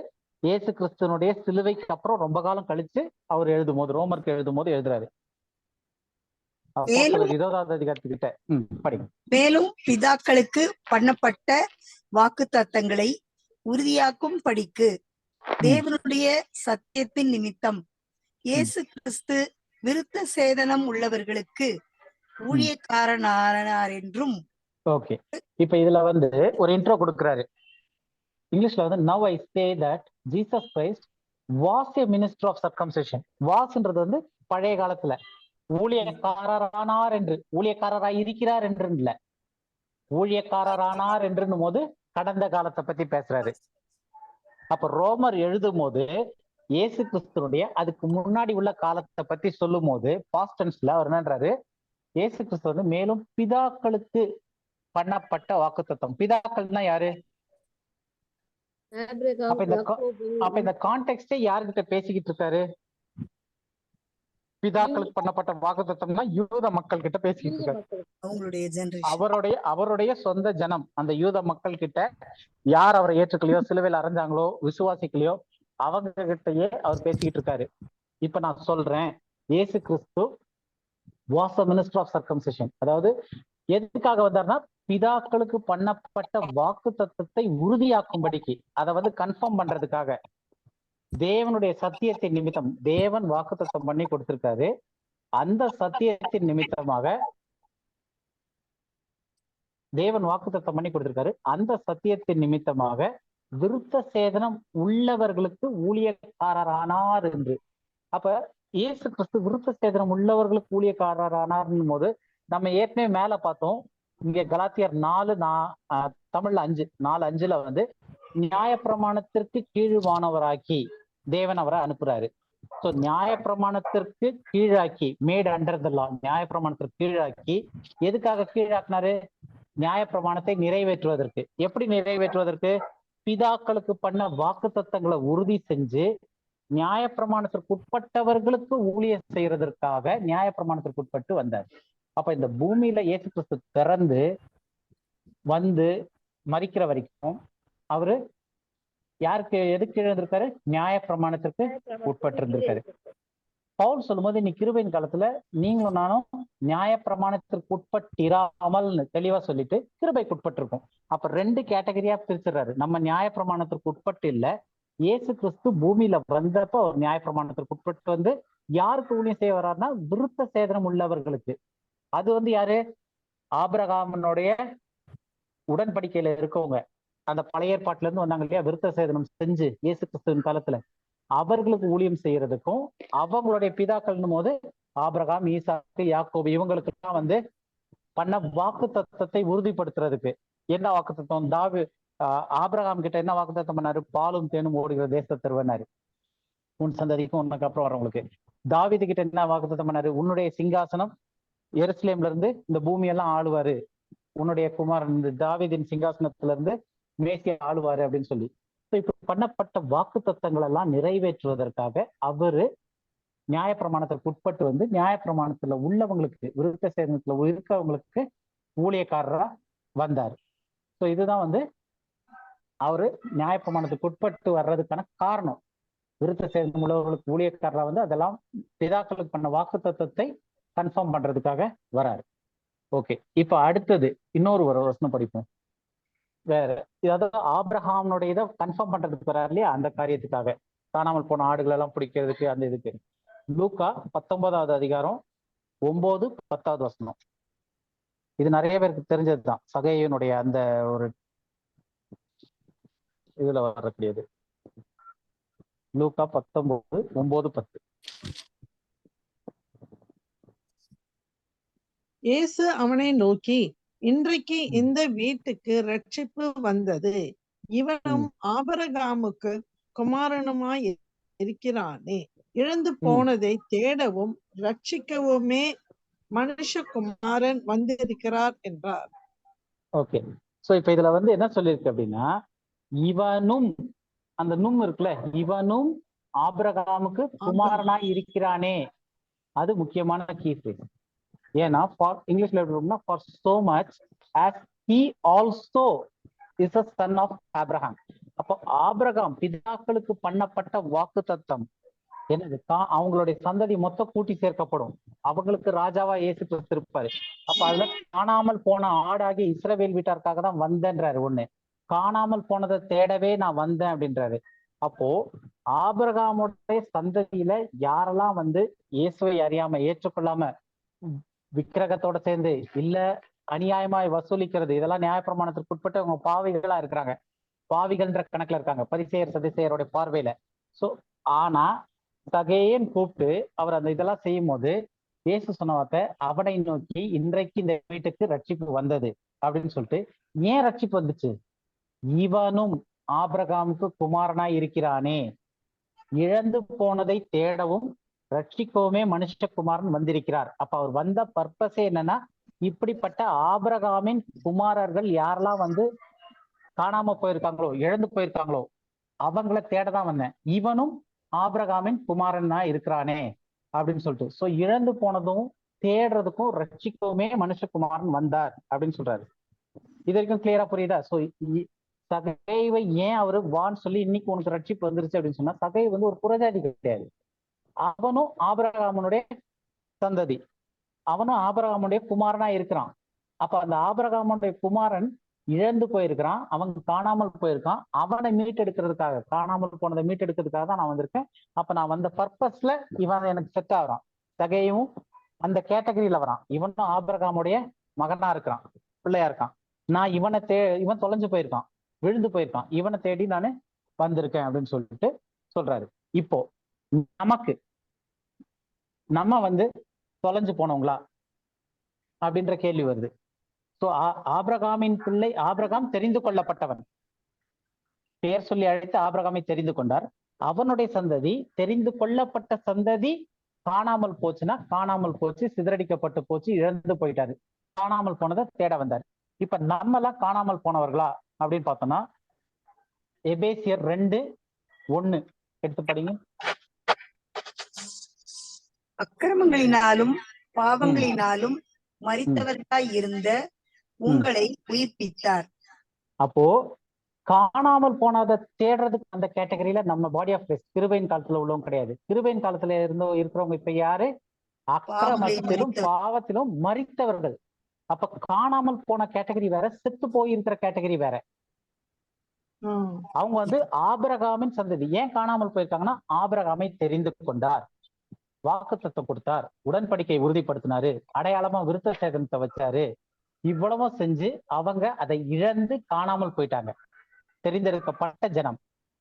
ஆனா புறஜாதிக்கு வந்து உடன்படிக்கை கொடுக்கல.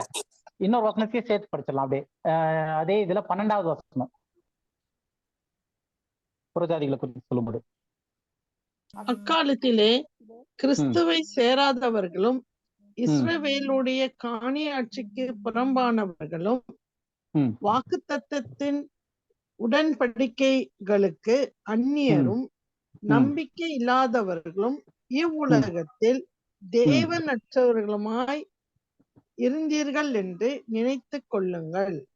சோ பாஸ்ட்ல நம்ம எல்லாரும் எப்படி இருக்கோம்? அக்காலத்திலே கிறிஸ்துவை சேராதவர்கள், இஸ்ரவேலுடைய காணியாட்சிக்கு புறம்பானவர்கள், வாக்குத்தத்தத்தின் உடன்படிக்கைகளுக்கு அந்நியரும் நம்பிக்கை இல்லாதவர்களும் இவ்வுலகத்தில் தேவனற்றவர்களுமாய் இருந்தோம்னு போட்டிருக்கே தவிர நம்ம காணாமல் போனவர்களா இருந்தோம், நம்ம இழந்து போயிட்டோம் அப்படின்னு இல்லை. ஏன்னா காணாமல் போனோம்னா முதல்ல நம்ம வந்து அவங்க கையில இருக்கணும். என்கிட்ட ஏதாவது ஒரு பொருள் இருந்தாதான் அது காணாமல் போச்சுன்னு சொல்ல முடியும். புரியுதா உங்களுக்கு அந்த வித்தியாசம்? போயிருக்கிறதுக்கும் மரித்து போயிருக்கிறதுக்கும் உள்ள வித்தியாசம். என்கிட்ட ஏதாவது ஒண்ணு இருக்கு அப்படின்னா அது காணாமல் போயிடுச்சு, நான் தேடலாம். என்கிட்டயே ஒரு பொருள் இல்லைன்னா நான் தேடுறேன்னா நான் பைத்தியக்காரன். ஏன்னா என்கிட்ட அந்த பொருளே கிடையாது. அப்போ புறஜாதி அந்த டைம்ல எப்படி இருந்தாங்கன்னா, தேவனற்றவர்கள், நம்பிக்கை இல்லாதவர்கள், தேவனே இல்லாதவர்கள், காணியாட்சிக்கு புறம்பா. அப்ப எனக்கு வந்து எந்த உரிமையும் கிடையாது, நான் தேவனுடைய கரத்திலையும் கிடையாது. அப்ப ஏன்னா ஆபிரகாமை மட்டும் தான் தெரிந்து கொண்டார். அவ்வளவு லட்சம் கோடி மக்கள் இந்த டைம்ல ஒரே மனுஷனாகிய ஆபிரகாமை தெரிந்தெடுத்து, ஆபிரகாமை வாப்பா, உனக்கு இந்த மாதிரி எல்லாம் செய்யறேன், உன் சந்ததிக்கு நான் இதை கொடுக்குறேன், உன்னை ஆசீர்வதிக்கிறவங்க ஆசீர்வதிக்கிறேன், உன்னை சபிக்கிறவங்களை சபிப்பேன் சொல்லி எல்லாத்தையும் கொடுத்து அவனோட ஒரு உடன்படிக்கையும் பண்ணி எல்லாத்தையும் செய்யறாரு. மற்ற புறஜாதிகள் கிட்ட நீ சேராத, வித்தியாசம் காட்டுற, உனக்கும் அவங்களுக்கும் வித்தியாசம் காட்டுற, உன் மூலமா தான் அவங்க ஆசீர்வதிக்கப்படுவாங்க, அவங்களுக்கு டைரக்ட் ஆசீர்வாதம் கிடையாது அப்படின்னு சொல்லி பிரிக்கிறாரு. அப்ப அந்த பிரிக்கப்பட்ட இதுல வந்து காணியாட்சிக்கு வெளியே இருக்கிறவங்க, அவங்க தெரிந்து கொள்ளப்பட்டவங்க கிடையாது, தேவன் கிட்ட அவங்க கிடையாது, தேவன் அற்றவர்களா இருந்தாங்க. அப்ப தேவன்கிட்டே இல்லாதவங்கள தேவன் தேட முடியாது. யார் தேவன் அழைத்திருந்தாரோ, யார் தேவன்கிட்ட இருந்தாங்களோ, ஆபிரகாமின் சந்ததி, அவங்க மட்டும்தான் காணாமல் போனவர்கள். இழந்து போனதை தேட வந்தேன்னு சொல்லும் போது அந்த இழந்து போனதை தேட வந்தேன்ற கேட்டகரியில இன்னைக்கு இருக்கிற புறஜாதியாகிய கிறிஸ்துவின் சரீரமாகிய சபை வராது. உங்களுக்கு புரியுதா? இந்த இது நான் என்ன சொல்ல வரேன்றது புரியுதா? புரியுது. ஒரு கேள்விப்படாத ஒரு வித்தியாசமா இருக்கு. இதுதான் வந்து அந்த ரைட் டிவிஷனோட இது பைபிள் நல்லா புரிஞ்சுக்கிறதுக்கான ஒரு விதம். இப்ப நம்ம வந்து காணாமல் போன அல்லது இழந்து போன கேட்டகரியில் நம்ம கிடையாது, இறந்து போன கேட்டகரி, மரித்தவர்களா இருந்தவங்க, தேவனே இல்லாதவங்க. தேவன் கையில இருந்து நம்ம வெளியே போய் இழந்து போயிடல, நம்ம தேவனே இது அற்றவர்களா இருந்தோம். இதுதான் டிஃபரன்ஸ். அப்போ இன்னைக்கு இருக்கிற பாடி ஆஃப் கிரைஸ்ட், இந்த கிறிஸ்துவினுடைய சரீரமாகிய சபை, நம்ம வந்து காணாமல் போன கேட்டகரியில இல்லாம மரித்த கேட்டகரியில, தேவனற்று மரித்த கேட்டகரியில நம்ம இருக்கோம். இது வரைக்கும் கிளியரா இல்லையா? கிளியரா இருக்கு. வேற டவுட் எதுவும் இல்லையா இருக்கும்? ஓகே. சொல்லுங்க. அதாவது தேவனற்றவங்களும் மரித்தவங்களும் ஒண்ணுதானே? ஆமா, தேவனற்றவர்களா மரித்தவர்களா இருக்கிறோம். இல்லம்மா, தேவனற்றவர்கள்னா தேவனற்றவர்கள்னா இப்ப சமாரிய ஸ்திரீ இருந்தா, அவ வந்து தேவனற்றவர் கிடையாது. ஏன்னா அவர்களுடைய பிதாக்கள் யாக்கோபினுடைய கிணறு அங்க இருந்துச்சு. அப்ப என்ன அர்த்தம்? அவங்க தேவனுடைய கரத்துல இருந்து காணாமல் போன ஆடுகள், சிதறடிக்கப்பட்ட ஆடுகள் காணாம போயிட்டாங்க. அதை மீட்டு கண்டெடுக்கிறதுக்காக அதுலதான் நிறைய இந்த காணாமல் போன பேரபிள்ஸ் நிறைய படிச்சு பாத்தீங்கன்னு வச்சுங்களேன். 99 ஆடு இருந்து ஒரு ஆடு போயிடுச்சுன்னா அதை விட்டுட்டு போய் தேடி வந்து அதுல சந்தோஷம் இருக்கு. காணாமல் போன ஒரு முத்து கிடைச்சா ஒரு இது. சோ இந்த காணாமல் போன தேடுறது கண்டடைய வந்தேன் அப்படின்ற கேட்டகரியில வந்து யார் வருவா அப்படின்னா, யாரெல்லாம் முதல் தேவனுடைய கரத்துல இருந்து அதுக்கப்புறம் அங்க இருந்து காணாம போயிருப்பாங்க அவங்களுடைய காரியத்தினால, அவங்க. அதுல ஒரு உதாரணம் தான் ஜக்கேயு. அவர் காணாமல் போயிருக்காரு. ஆபிரகாமின் குமாரன் தானே, இவனும் ஆபிரகாமின் குமாரன். அப்ப என் கையில இருந்தவன் இவன் காணாமல் போயிருக்கான், இவனை கண்டடையதுக்காக தான் நானும் வந்திருக்கிறேன் அப்படின்னு சொல்லிட்டு வராரு. அந்த கேட்டகரியில ஜக்கேயு வந்து யூதா கோத்திரமா பெஞ்சமின் கோத்திரமா? ஆனா ஏன்னா 2 கோத்திரம் தான் இருந்ததுன்னு சொன்னீங்க. அதாவது அந்த 2 கோத்திரமும் சேர்ந்து கடைசியில ஒரே பேர் என்னன்னா யூதா. யூத மக்கள் இன்னைக்கு வந்து யூத மக்கள்னு சொல்றதுல வந்து 2 கோத்திரமும் தான் சேர்ந்துருச்சு.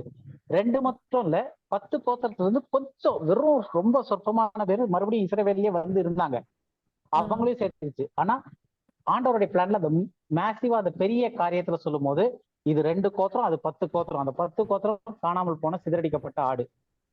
இந்த 2 கோத்திரத்திலேயே வந்து நிறைய பேர் வந்து ஆண்டவர் அப்ப ஏற்றுக்கொள்ள, பரிசேயர் சதுசேயர் எல்லாருமே இந்த இதுலதான் வராங்க. சோ அவங்கள வந்து காணாமல் போய், ஒண்ணு சிதறடிக்கப்பட்ட ஆடுகள், காணாமல் போன ஆடுகள், அதுவும் காணாமல் போனது. இன்னொன்னு ஜக்கேயு எல்லாம் வந்து ஆக்சுவலா ஜக்கேயு வந்து லேவி கோத்திரம்னு நினைக்கிறேன். ரைட் தானே பிரதர்? லேவி தானே?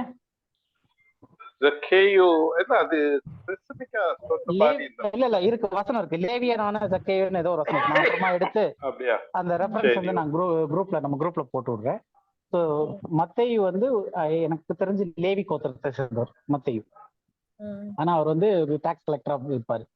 ஸோ அவனும் ஆபிரகாமின் சந்ததி தானேன்னு சொல்லிட்டு காணாமல் போனதை தேட வந்தேன்றாரு. நம்மளுடைய பாயிண்ட் என்ன அப்படின்னா, காணாமல் போனதுன்றது வேற, மரித்திருக்கவர்கள் வேற. புறஜாதிகள் எல்லாம் காணாமல் போனவர்கள் கிடையாது, அவர்கள் எல்லாருமே மரித்திருந்தவர்கள், தேவனற்றவர்களா இருந்தவங்க முன்னாடி. இன்னைக்கு கிருபையின் மூலமா நம்ம தேவனுக்குள்ள வந்திருக்கிறோம், அது அடுத்த பார்ட். ஆனா இயேசு கிறிஸ்து பூமியில ஊழியம் செய்யும் போது அவர் காணாமல் போனதையும் இழந்து போனதையும் தேடவும் தான் மனுஷகுமாரன் வந்தார் அப்படின்றது தீர்க்க தரிசனத்தின் அடிப்படையில. ஏன்னா தீர்க்க தரிசனத்துல சிதற இருக்க 10 கோத்திரத்தையும் அவர் கூட்டி சேர்ப்பார் இயேசு மேசியா வரும்போது அப்படின்னு சொல்லிட்டு. ஸோ அவருடைய வருகையில வரும்போது ஃபர்ஸ்ட் கம்மிங்ல அவர் அதை ஸ்டார்ட் பண்றாரு ஒர்க்கை. ஒவ்வொரு இடத்துல போய் காணாமல் போனதை தேட ஆரம்பிக்கிறாரு. அந்த கேட்டகரியில இன்னைக்கு இருக்கிற புறஜாதி உள்ள வராது. உங்களுக்கு இது கிளியரா இருக்கு இல்லையா?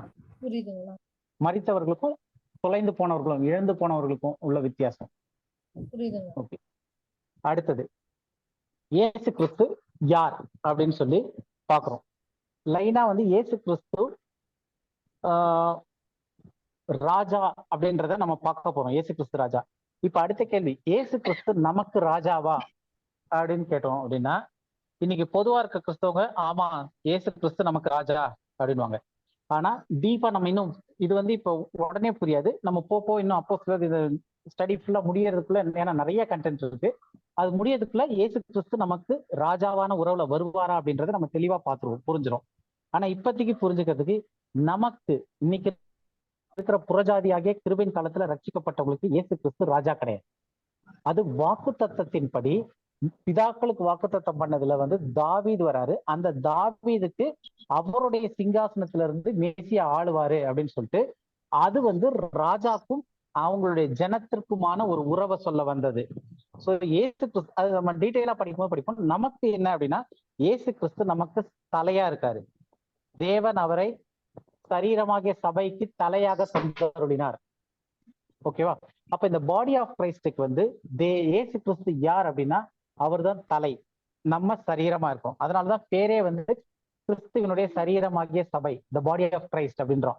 ஏன்னா பாடினும் போது பாடி வந்து கீழே இருக்குது, தலை வந்து எபேசியர் 1வது அதிகாரம் கடைசி வசனம் நினைக்கிறேன் பாருங்க, எபேசியர் 1 அதிகாரம். எல்லாவற்றையும் எல்லாவற்றாலும் நிரப்புகிறவருடைய நிறைவாகிய சரீரமான சபைக்கு அவரை எல்லாவற்றிற்கும் சரீரமான சபைக்கு மேலான தலையாக தந்தருளினார். இதுதான் வந்து சரீரமான சபைக்கும் இயேசு கிறிஸ்துக்குமான உறவு. தேவன் அவரை சரீரமாக சபைக்கு தலையாக தந்தருளினார். இப்ப தலைன்னும் போது ஒரே உடம்பு, என் தலையை தனியா பிரிச்சு வச்சு நான் தனியா மூவ் பண்ண முடியாது, ரெண்டும் ஒரே யூனிட்டா இருக்கும். ஆனா எனக்கு ராஜான்னும் போது ராஜா ஒரு ஸ்தானத்துல இருப்பாரு, ஜனங்கள் ஒரு ஸ்தானத்துல இருப்பாங்க. ராஜா ஒரு சிம்மாசனத்துல இருப்பாரு, ஜனங்கள் அது கீழே இருப்பாங்க. உங்களுக்கு புரியுதா? அந்த ராஜ்யம் ராஜான்னு சொல்லும் போது எப்படி இருக்குன்னு, ராஜா ஜனங்கள், தலை சரீரம், இது ரெண்டும் வேற வேற ஹைரார்கி லெவல்ல இருக்கும். அந்த ஏற்ற இதுல வந்து இயேசு கிறிஸ்து ராஜாவா இருப்பாரு, யூத மக்கள் அது கீழே ராஜரிக ஆசாரிய கூட்டமா இருக்கும், அவர்களுக்குள்ள மற்ற தேசங்கள் எல்லாம் ஆசீர்வதிக்கப்பட்டு ஜனங்களா இருப்பாங்க. இது வந்து அவரு ராஜாவா எப்படி டீல் பண்றாருன்றது அது வந்து வாக்குத்தத்தத்தின் அடிப்படையில. நம்ம வந்து இந்த கிருபையின் காலத்துல ரகசியத்துல இருக்கக்கூடிய நமக்கு வந்து இயேசு கிறிஸ்துவை தேவன் நமக்கு தலையாக தந்துருக்கார். அவர் தான் சரீரத்தினுடைய தலை. சோ இது வரைக்கும் இப்போதைக்கு புரிஞ்சுக்கலாம். நம்ம இன்னும் போகும்போது அதனுடைய டீடைல்ஸ் இன்னும் புரிய வரும். இப்போதைக்கு வந்து இயேசு கிறிஸ்து புறஜாதி ஆகிய பாடி ஆஃப் கிரைஸ்டுக்கு ராஜா கிடையாது. வித்தியாசமா அவர் தனியா உட்கார்ந்து நம்ம கீழே தனியா ஜனங்களா இருக்கிறது கிடையாது. அது யூத மக்களுக்கு ப்ராஃபஸில வந்தது. கிருபையின் காலத்துல இருக்கவங்களுக்கு வந்து ஒரே யூனிட்டா அவர் தலையாவும் நம்ம அவருடைய சரீரமாகவும் இருக்கிறோம். அதனாலதான் நமக்கு பேரு பாடி ஆஃப் கிரைஸ்ட், அவருடைய கிறிஸ்துவனுடைய சரீரமாகிய சபை அப்படின்னு வாசனம் சொல்லுது. ஸோ இப்ப நம்ம வந்து அவர் ராஜாவா எப்படி எல்லாம் பண்ற, யாருக்கெல்லாம் ராஜான்றதை நம்ம எடுத்து பார்ப்போம். புறஜாதிகளுக்கு ராஜாவா அப்படின்னு சொல்லிட்டு. ஸோ மத்தேயு 2வது அதிகாரம் 2வது வசனம் படிங்க. மத்தேயு 2:2. யூதருக்கு ராஜாவாக பிறந்திருக்கிறவர் எங்கே? கிழக்கிலே அவருடைய நட்சத்திரத்தை கண்டு அவரை பணிந்து கொள்ள வந்தோம் என்றார்கள். யாருக்கு ராஜா? புறஜாதிக்கு ராஜாவாக பிறந்திருக்கிறவர் எங்க என்ன இருக்கு? யூதருக்கு. ஏன்னா அது தீர்க்க தரிசனத்தின் அடிப்படையில யூதருக்கு ராஜா பிறப்பார்னு சொல்லியிருக்கு. அதை பார்த்து அவங்க வராங்க. அப்போ முதல் விஷயம் நமக்கு என்ன தெரியுதுன்னா, அவர் யாருக்கு ராஜானா யூதருக்கு ராஜாவாக பிறந்திருக்கவர் எங்கே? கிங் ஆஃப் த ஜூஸ், யூதர்களுடைய ராஜா அவரு. ஏன்? தாவீது எந்த மக்களை ஆண்டான்? யூத மக்களை ஆண்டான். தாவீது ராஜானுடைய அவருடைய சிங்காசனத்துல இருந்து மேசியா ஆளுவாரு அப்படின்றதுனால அவரு யூதர்களை ஆளுகை செய்வார்னு சொல்லிட்டு யூதருக்கு ராஜாவாக பிறந்திருக்கவர் எங்கே? அதாவது தாவீதின் சிங்காசனத்துல உட்கார்றதுக்கு ஆனா ஆள் பிறந்தாச்சு, அவர் எங்கே அப்படின்னு சொல்லி வராங்க. சோ இயேசு கிறிஸ்து வந்து முதலாவது யாரு? யூதர்களுக்கு ராஜா. அடுத்தது அடுத்த வசனம் யோவான் 12:13.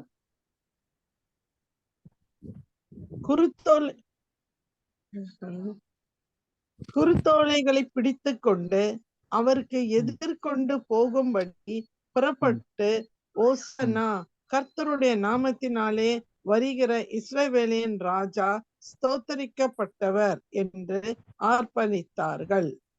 இது வந்து சிலுவையில போறதுக்கு முன்னாடி பஸ்கா ஆடு செலக்ட் பண்ற நாள் வரும். சோ அந்த நீசான் 10வது நாள்ல இயேசு கிறிஸ்து வந்து பவனியா அந்த கழுதை மேல ஏறி உள்ள வர அந்த ஒரு காரியங்கள். சோ அதுல வந்து அவங்க மக்கள் இயேசுவை விசுவாசித்து ஏற்றுக்கொண்ட மக்கள் அவரை என்னன்னு சொல்லி இது பண்றாங்க? கர்த்தருடைய நாமத்தினாலே வருகிற இஸ்ரவேலின் ராஜா. அப்ப முதல் வசனத்துல நம்ம பார்த்தோம் யூதருக்கு ராஜா. ரெண்டாவது இப்ப நம்ம பார்க்கறது வந்து அவரு இஸ்ரவேலுக்கே ராஜா. இஸ்ரவேலுக்கு ராஜான் போது 12 கோத்திரமும் சேரும். அந்த வட திசையில இருக்க 10 கோத்திரத்தையும் சேர்த்துதான் இஸ்ரவேலின் ராஜான்னு சொல்றது. யூதருக்கு ராஜான்னு சொல்லும் போது வெறும் யூதர்கள் மட்டும் கிடையாது. அப்ப பைபிள்ல வந்து எங்கெல்லாம் அந்த டைம்ல யூதர்னு வருதோ அது வந்து 2 ட்ரைபையும் சேரும். அப்ப அங்க ஏற்கனவே இருந்தவங்க அவங்களையும் சேர்த்துதான் சொல்றது.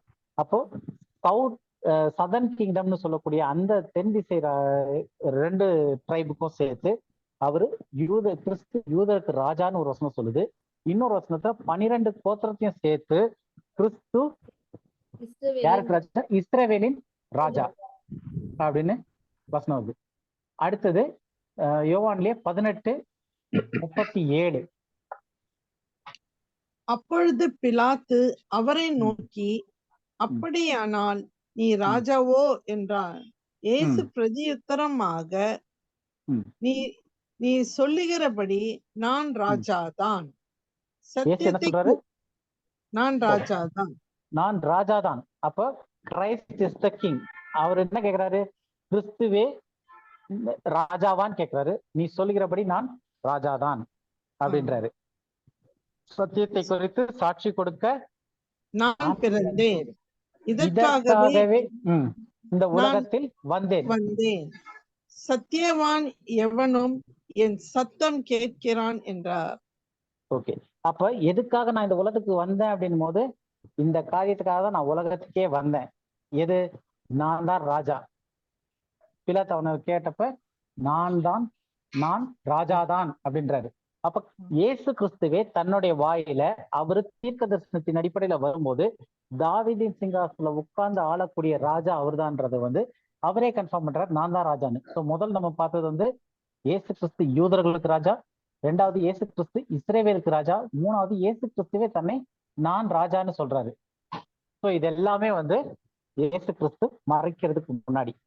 அடுத்தது ஒரு விஷயம் நம்ம புரிஞ்சுக்கணும். இந்த ரைட் டிவிஷன்ல வரும்போது பின்னாடி போகும்போது எதெல்லாம் ரைட் டிவைட் பண்ணணும் போது ப்ராஃபஸி மிஸ்ட்ரின்னு 2 விஷயத்த நம்ம டிவைட் பண்ணுவோம். ஸோ அது இன்னும் கொஞ்ச நாள் கழிச்சுதான் அந்த இது வரும். ஸோ ப்ராஃபஸி மிஸ்ட்ரின்னு டிவைட் பண்ணும்போது உலகம் தோன்றது முதல் எல்லாருடைய வாயினாலும் அறிக்கை பண்ணப்பட்டு சொல்லப்பட்டு வந்த காரியங்கள் என்னது? தீர்க்க தரிசனம். யாருக்குமே சொல்லாம உலகம் உண்டானது முதல் மறைச்சு வச்சிருந்த காரியங்கள் என்னது? ரகசியம். ஸோ அப்போ உலகம் உண்டானதுல இருந்து ஒரு சில காரியத்தை தேவன் எல்லா தீர்க்க தரிசனம் வாயினாலும் பேசிட்டு வர்றாரு. அது தீர்க்க தரிசனம், ப்ராஃபஸி. இன்னொரு பக்கம் உலகம் உண்டானதுல இருந்து மறைச்சு வச்சிருந்து இப்ப கடைசி நாட்கள்ல வெளிப்படுத்தியிருக்கேன்னு சொல்றாரு. ரகசியத்தை நான் வெளிப்படுத்துறேன்னு பவுல் சொல்றாரு. அப்ப அது உலகத்துல இதுக்கு முன்னாடி சொல்லப்படாத விஷயங்கள் சொல்றாரு. இப்போ இந்த 2 கேட்டகரியை நம்ம புரிஞ்சுக்கணும் இப்போதைக்கு. அதுல ப்ராஃபஸின் அடிப்படையில இந்த வசனம் நம்ம பாக்குறோம். மிஸ்ட்ரியின் அடிப்படையில இன்னொரு வசனம் வருது, அது நம்ம பின்னாடி பார்ப்போம். ப்ராஃபஸின் அடிப்படையில இப்போ ஒரு வசனம் பார்க்க போறோம். இதான் இன்னைக்கு கடைசி வசனம். இதை பார்த்து முடிச்சிடலாம் நம்ம அவருடைய பர்பஸ் நோக்கத்துக்கு வரும்போது. சோ இயேசு கிறிஸ்து இந்த பூமியில வந்தப்பயே அவர் ராஜாவா வந்தாரு, எல்லாம் முடிஞ்சு. ஆனா சிலுவையில அறையப்படுறதுக்காக தான் வந்தாரு. ஏசாயா 53வது அதிகாரம் ஃபுல்லா நம்ம படிச்சு பார்த்தோம்னா இயேசு கிறிஸ்து எப்படி சிலுவையில அறையப்பட போறாரு, எப்படி பாடுபட போறாரு, யாருக்காக பாடுபட போறாரு அப்படின்றதெல்லாம் நம்ம தெளிவா படிக்கலாம் அதுல. இப்ப மார்க்கு 10வது அதிகாரம் 45வது வசனம். இந்த ஒரு வசனத்தை படிச்சுட்டு இன்னைக்கு முடிச்சிடலாம். அப்படியே மனுஷகுமாரனும் ஊழியம் கொள்ளும்படி வராமல் ஊழியம் செய்யவும் அநேகரை மீட்கும் பொருளாக தம்முடைய ஜீவனை கொடுக்கவும் வந்தார் என்றார். அநேகரை மீட்கும் பொருளாக. ஓகேவா? அப்போ இதனுடைய அர்த்தம் என்னது? லிட்டரலா நாம டிரான்ஸ்லேட் பண்ணோம்னா இயேசு கிறிஸ்து சிலுவையில நிறைய பேரை மீட்டு கொள்ளணுன்றதுக்காக வந்தாரு. கரெக்டா? அநேகர்ன்ற வார்த்தை. ஆமா, நிறைய பேர். அநேகர்னா மெனி, நிறைய பேரு. அப்ப இன்னைக்கு நம்ம சொல்றோம் கிறிஸ்து எல்லாருக்காகவும் மரிச்சிருக்காருன்றோம் இல்லையா? ஆமா. கிறிஸ்து நிறைய பேருக்காக மரிச்சாரா இல்ல எல்லாருக்காகவும் மரிச்சாரா? அநேகருக்காக தான் மரிச்சார். எல்லாருக்காகவும் மரிக்கலையா? அதாவது எல்லாருக்காக தான் மரிச்சாரு. எல்லாருக்காகவும் மரிச்சதுன்றது நான் பின்னாடி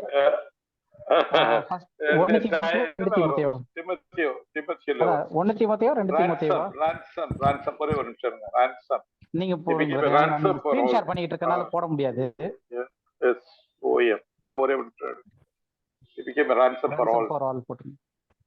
அது இதுல சேர்க்காம என்ன, இது வெறும் கிரைஸ்ட் மினிஸ்ட்ரி மட்டும் சொல்லிட்டு இருந்தேன்.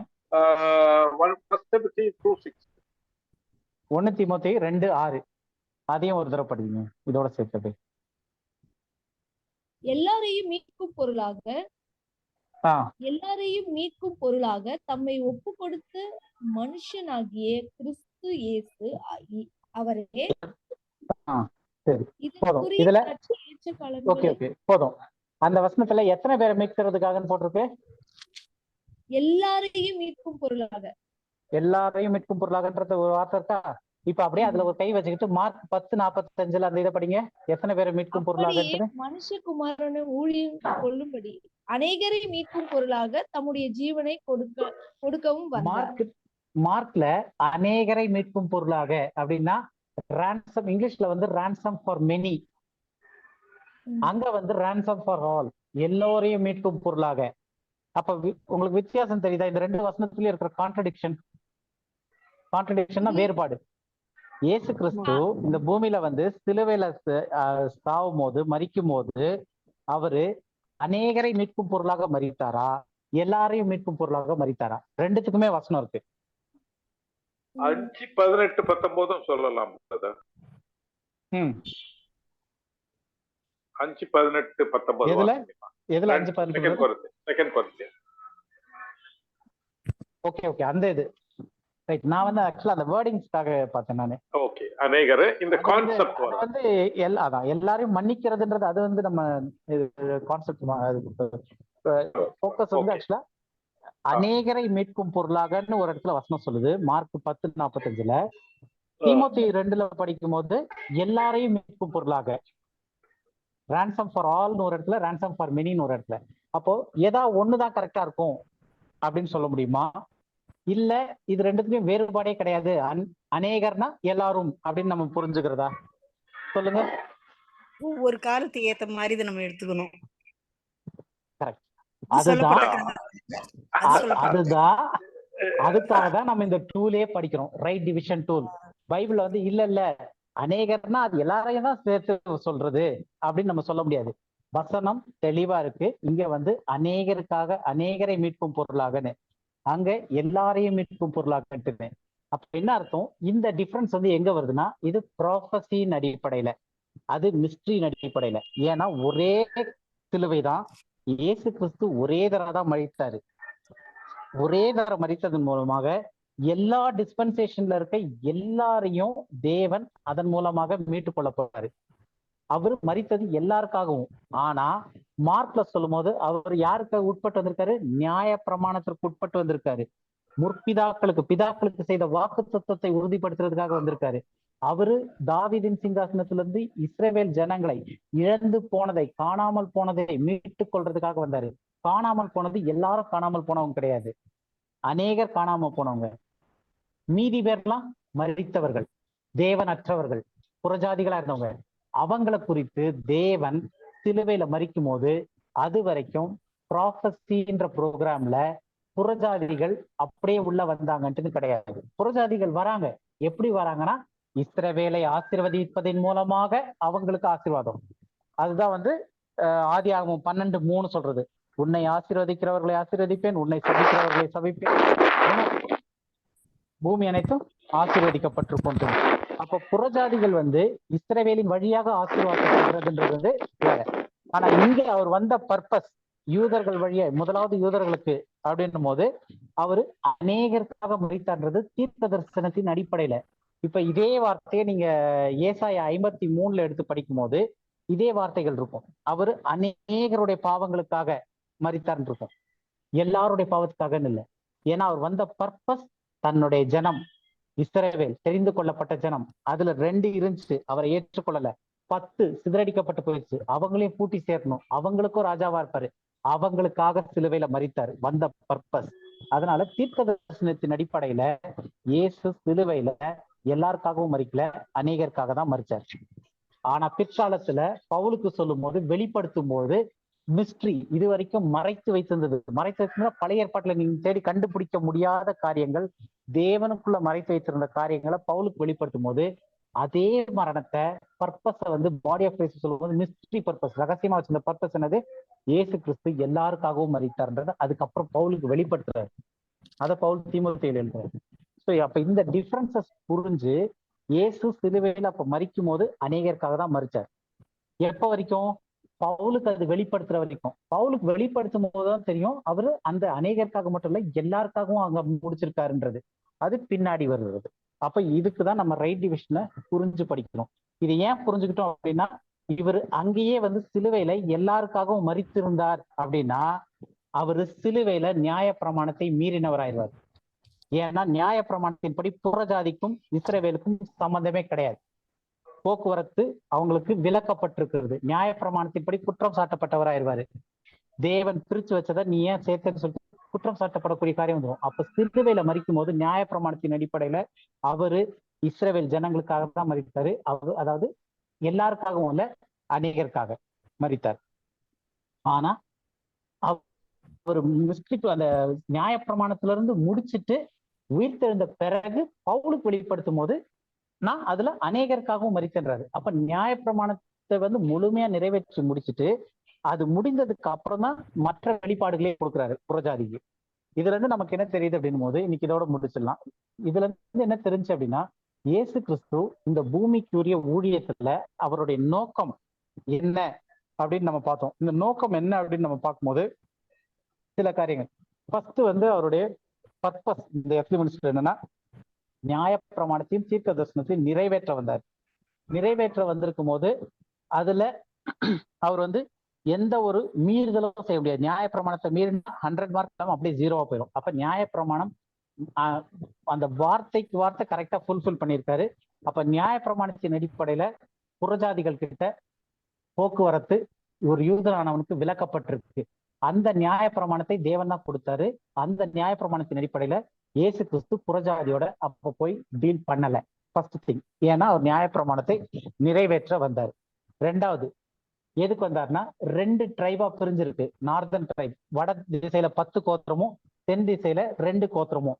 இந்த 2 மந்தைங்களையும் ஒன்னா சேர்க்கறதுக்கு ஒரே மந்தையா இருக்கும். அதுக்கு மேல 2 மந்தையா இருக்காது, ஒரே மந்தையா இருக்கும். ஒரே மேய்ப்பன் அதை ஆளுவார். நானே நல்ல மேய்ப்பன், நானே வாசல், என் வழியாய் ஆடுகள் உள்ள வரும் அப்படின்னு சொன்னது காணாமல் போன 10 கோத்திரம், சிதறடிக்கப்பட்ட ஆடுகளாகிய இஸ்ரவேல் வீட்டார். அந்த 10 கோத்திரம், இந்த 10 கோத்திரத்தை கூட்டி சேர்க்கறதுக்கும் இந்த 2 கோத்திரம் எல்லாத்தையும் ஒன்னா சேர்த்து ஒரே மேய்ப்பனா இருந்து ஒரே தொழுவமா ஒன் பிளாக்கா இருக்கும், ஒரே ஷெப்பர்ட் அதுக்கு இருப்பாரு அப்படின்னு சொல்ல அந்த தீர்க்க தரிசனத்தை நிறைவேற்றுவதற்காகவும் வந்தார். மூணாவது விஷயம், ராஜ்யத்தை ஸ்தாபிப்பதற்கு. இதெல்லாம் அவருடைய கம்மிங்கான, இயேசு கிறிஸ்து இந்த பூமியில வந்ததுக்கான நோக்கம். To offer the kingdom and to establish himself a king over Israel.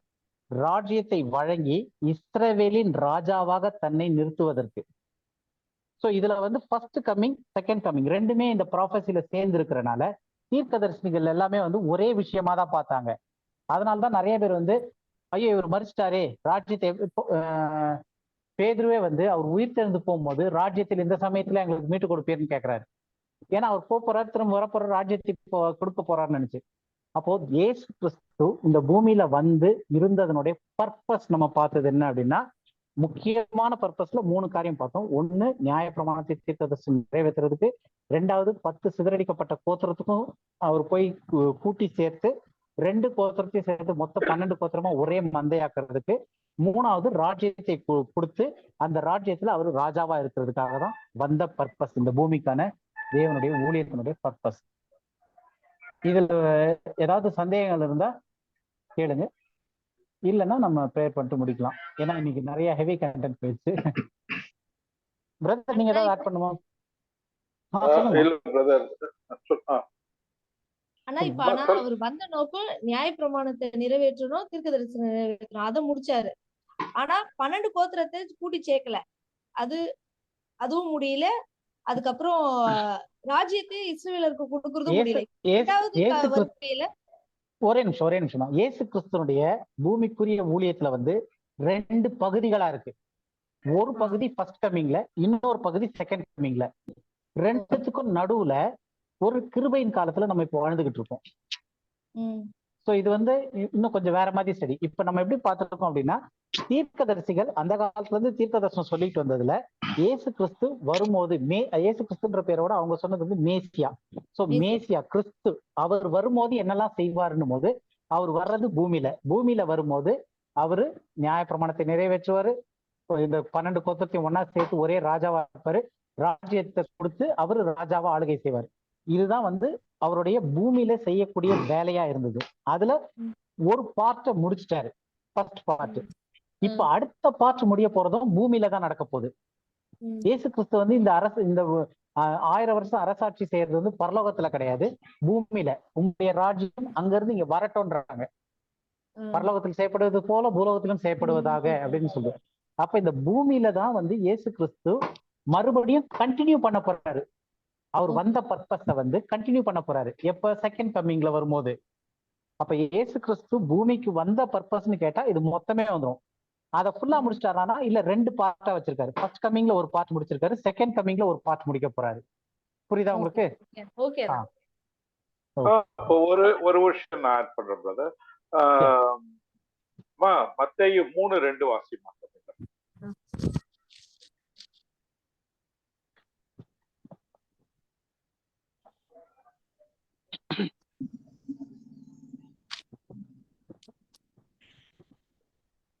கர்த்தருக்கு வழியை ஆயத்தப்படுத்துங்கள், அவருக்கு பாதையை செவ்வை பண்ணுங்கள் என்று வனாந்திரத்திலே கூப்பிடுகிறவனுடைய சத்தம் உண்டென்று ஏசாயா தீர்க்கதரிசியினால் சொல்லப்பட்டவன் இவனே. ஓகே, இங்கிலீஷ்ல எப்படி வருதுன்னாக்கா, saying repent for the kingdom of heaven is at hand அப்படின்னு இல்லையா? அவர் வந்து வந்திருக்கும் போது அவர் சொல்றாரு தேவனுடைய ராஜ்யம் வந்து சமீபமா இருக்குது அப்படின்றார் இல்லையா? வேற இடத்துல கூட வேற வசனங்கள் எல்லாம் ஆண்டவர் சொல்றாரு, இயேசு சுவாமி சொல்றாரு. அவர் எத்தனை வருஷத்துக்கு முன்னாடி சொன்னாருமா? 2000 வருஷத்துக்கு முன்னாடி இல்லையா? சமீபமா இருக்குதுன்றதனுடைய அர்த்தம் என்னது? சீக்கிரமா நடக்க போறதுன்றது. 2000 வருஷம் கிடையாது, சீக்கிரமா நடக்க போகுது அப்படின்னு சொன்னாரு இல்லையா? ஆனா மத்தேயு 4:14 மத்தேயு 4:14 ஓகே 17 சாரி 17 4:17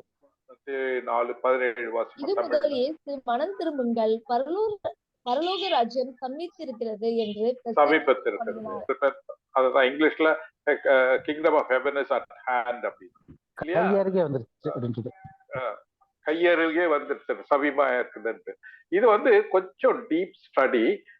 ஏன் வந்து அவர் இவ்வளவு சொல்லிட்டு இந்த ராஜ்யத்தை சமீபமா இருக்குதுன்னு சொன்ன அந்த ராஜ்யத்தை 2000 வருஷம் தள்ளி போட்டிருக்கிறாரு அப்படின்றது இன்னும் எவ்வளவு நாள் இருக்க போதோ தெரியல, எவ்வளவு நாள் கழிச்சு அவருடைய 2வது வருகை இருக்க போதோன்றது தெரியல. ஆனா ஏன் இவ்வளவு தூரம் தள்ளி போட்டிருக்காருன்றது வந்து இன்னும் ஒரு ரொம்ப டீப் ஸ்டடி. அது இந்த இப்ப நம்ம வந்து படிக்கிறது வந்து பேசிக்கா எப்படி இந்த ப்ராஃபஸி ப்ரோக்ராமையோ மிஸ்ட்ரி ப்ரோக்ராமையோ வேறுபடுத்தி புரிஞ்சுக்கிறதுக்கு. ஏன்னா இந்த காரியத்தை புரிஞ்சுக்கிட்டாதான் மற்ற காரியங்கள் எல்லாம் இப்ப பாருங்க, தேவனுடைய ராஜ்யம் சமீபமா இருக்கிறது அப்படின்றத வந்து ஏன் இந்த 2000 வருஷம் ஆச்சு, ஆனா அப்போ வந்து சொன்னது சமீபமா இருக்குன்னு சொன்னாரு, அப்ப என்ன ஆகுது அப்படின்றத புரிஞ்சுக்கிறதுக்கு இந்த பேசிக் இது தெரியும். அது யாருக்கு சொல்லி இருக்கிறாரு, எந்த ஒரு கான்டெக்ட்ல சொல்லி இருக்கிறாருன்றத நம்ம புரிஞ்சுக்கணும். அதுக்கு வந்து ஆனா நம்ம ஆட்கள் பிரதர் இயேசு கிறிஸ்து அன்னைக்கு வந்தப்பயே வந்து நம்ம சமீபமா இருக்கோம், வாசற்படியில வந்துட்டேன்றாரு. 2000 வருஷமாவே வந்து சமீபத்து இருக்கும் போது நம்ம இப்ப வந்து கடைசி காலத்தினுடைய கடைசி நிமிஷத்துல கடைசி நொடி பொழுதுல அப்படி நிக்கிறோம் அப்படின்றாங்க. அதாவது 2000 வருஷமாவே 2000 வருஷமாவே கடைசி காலத்துல நிக்கிறோம். பேதுருவே அப்போ 2000 வருஷம் முன்னாடியே கடைசி காலத்தை பத்தி பேசியிருக்கிறார் இல்லைங்களா? சோ இது வந்து இன்னொரு சப்ஜெக்ட்மா, இன்னொரு டீட்டெயிலா படிக்க போறோம். இப்போ அதை பத்தி சொன்னோம்னாக்கா புரியறதுக்கு கொஞ்சம் கஷ்டமா இருக்கும். அதனால முதல்ல இப்ப நம்ம நம்ம படிச்சுட்டு வர எல்லாமே அடிப்படை உண்மைகள். அந்த அடிப்படையை புரிஞ்சுக்கிட்டாதான் வேதத்தை வந்து ஒரு சரியான விதத்துல புரிஞ்சுக்க முடியும். சரிங்களா? வேற யாருக்காவது ஏதாவது கேள்வி இருக்கா?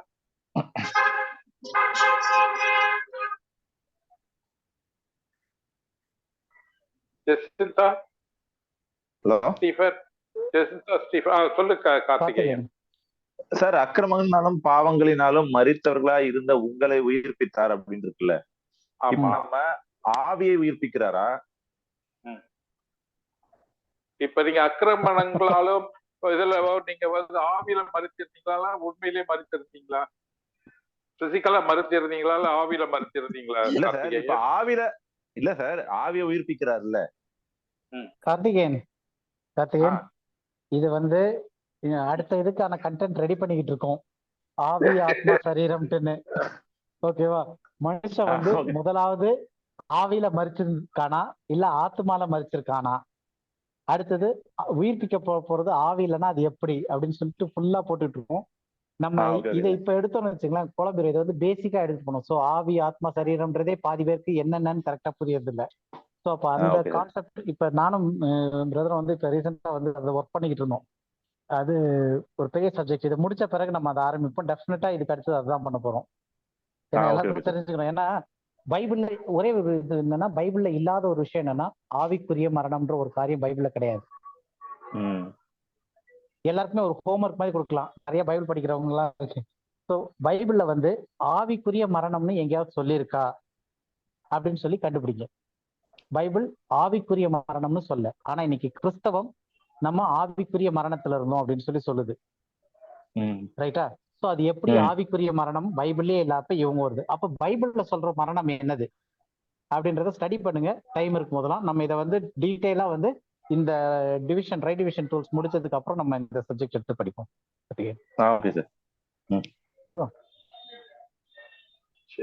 வேற யாராவது இருக்கு? இல்ல டைம் ஆயிடுச்சு பிரதர்.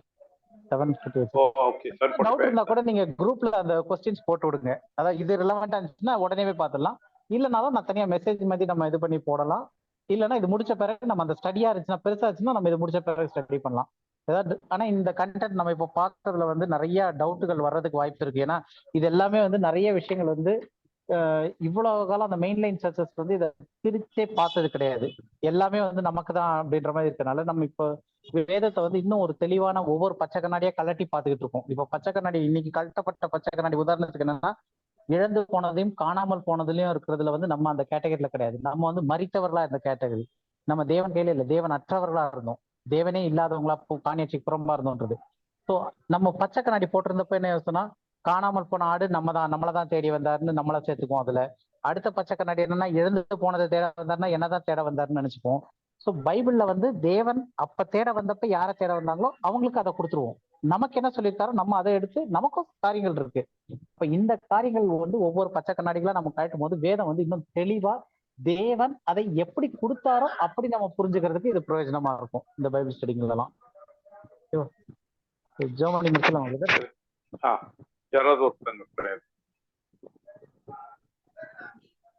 கார்த்திகேயன் நீங்க தான் ப்ரேயர் பண்ணுங்க. கார்த்திகேயன்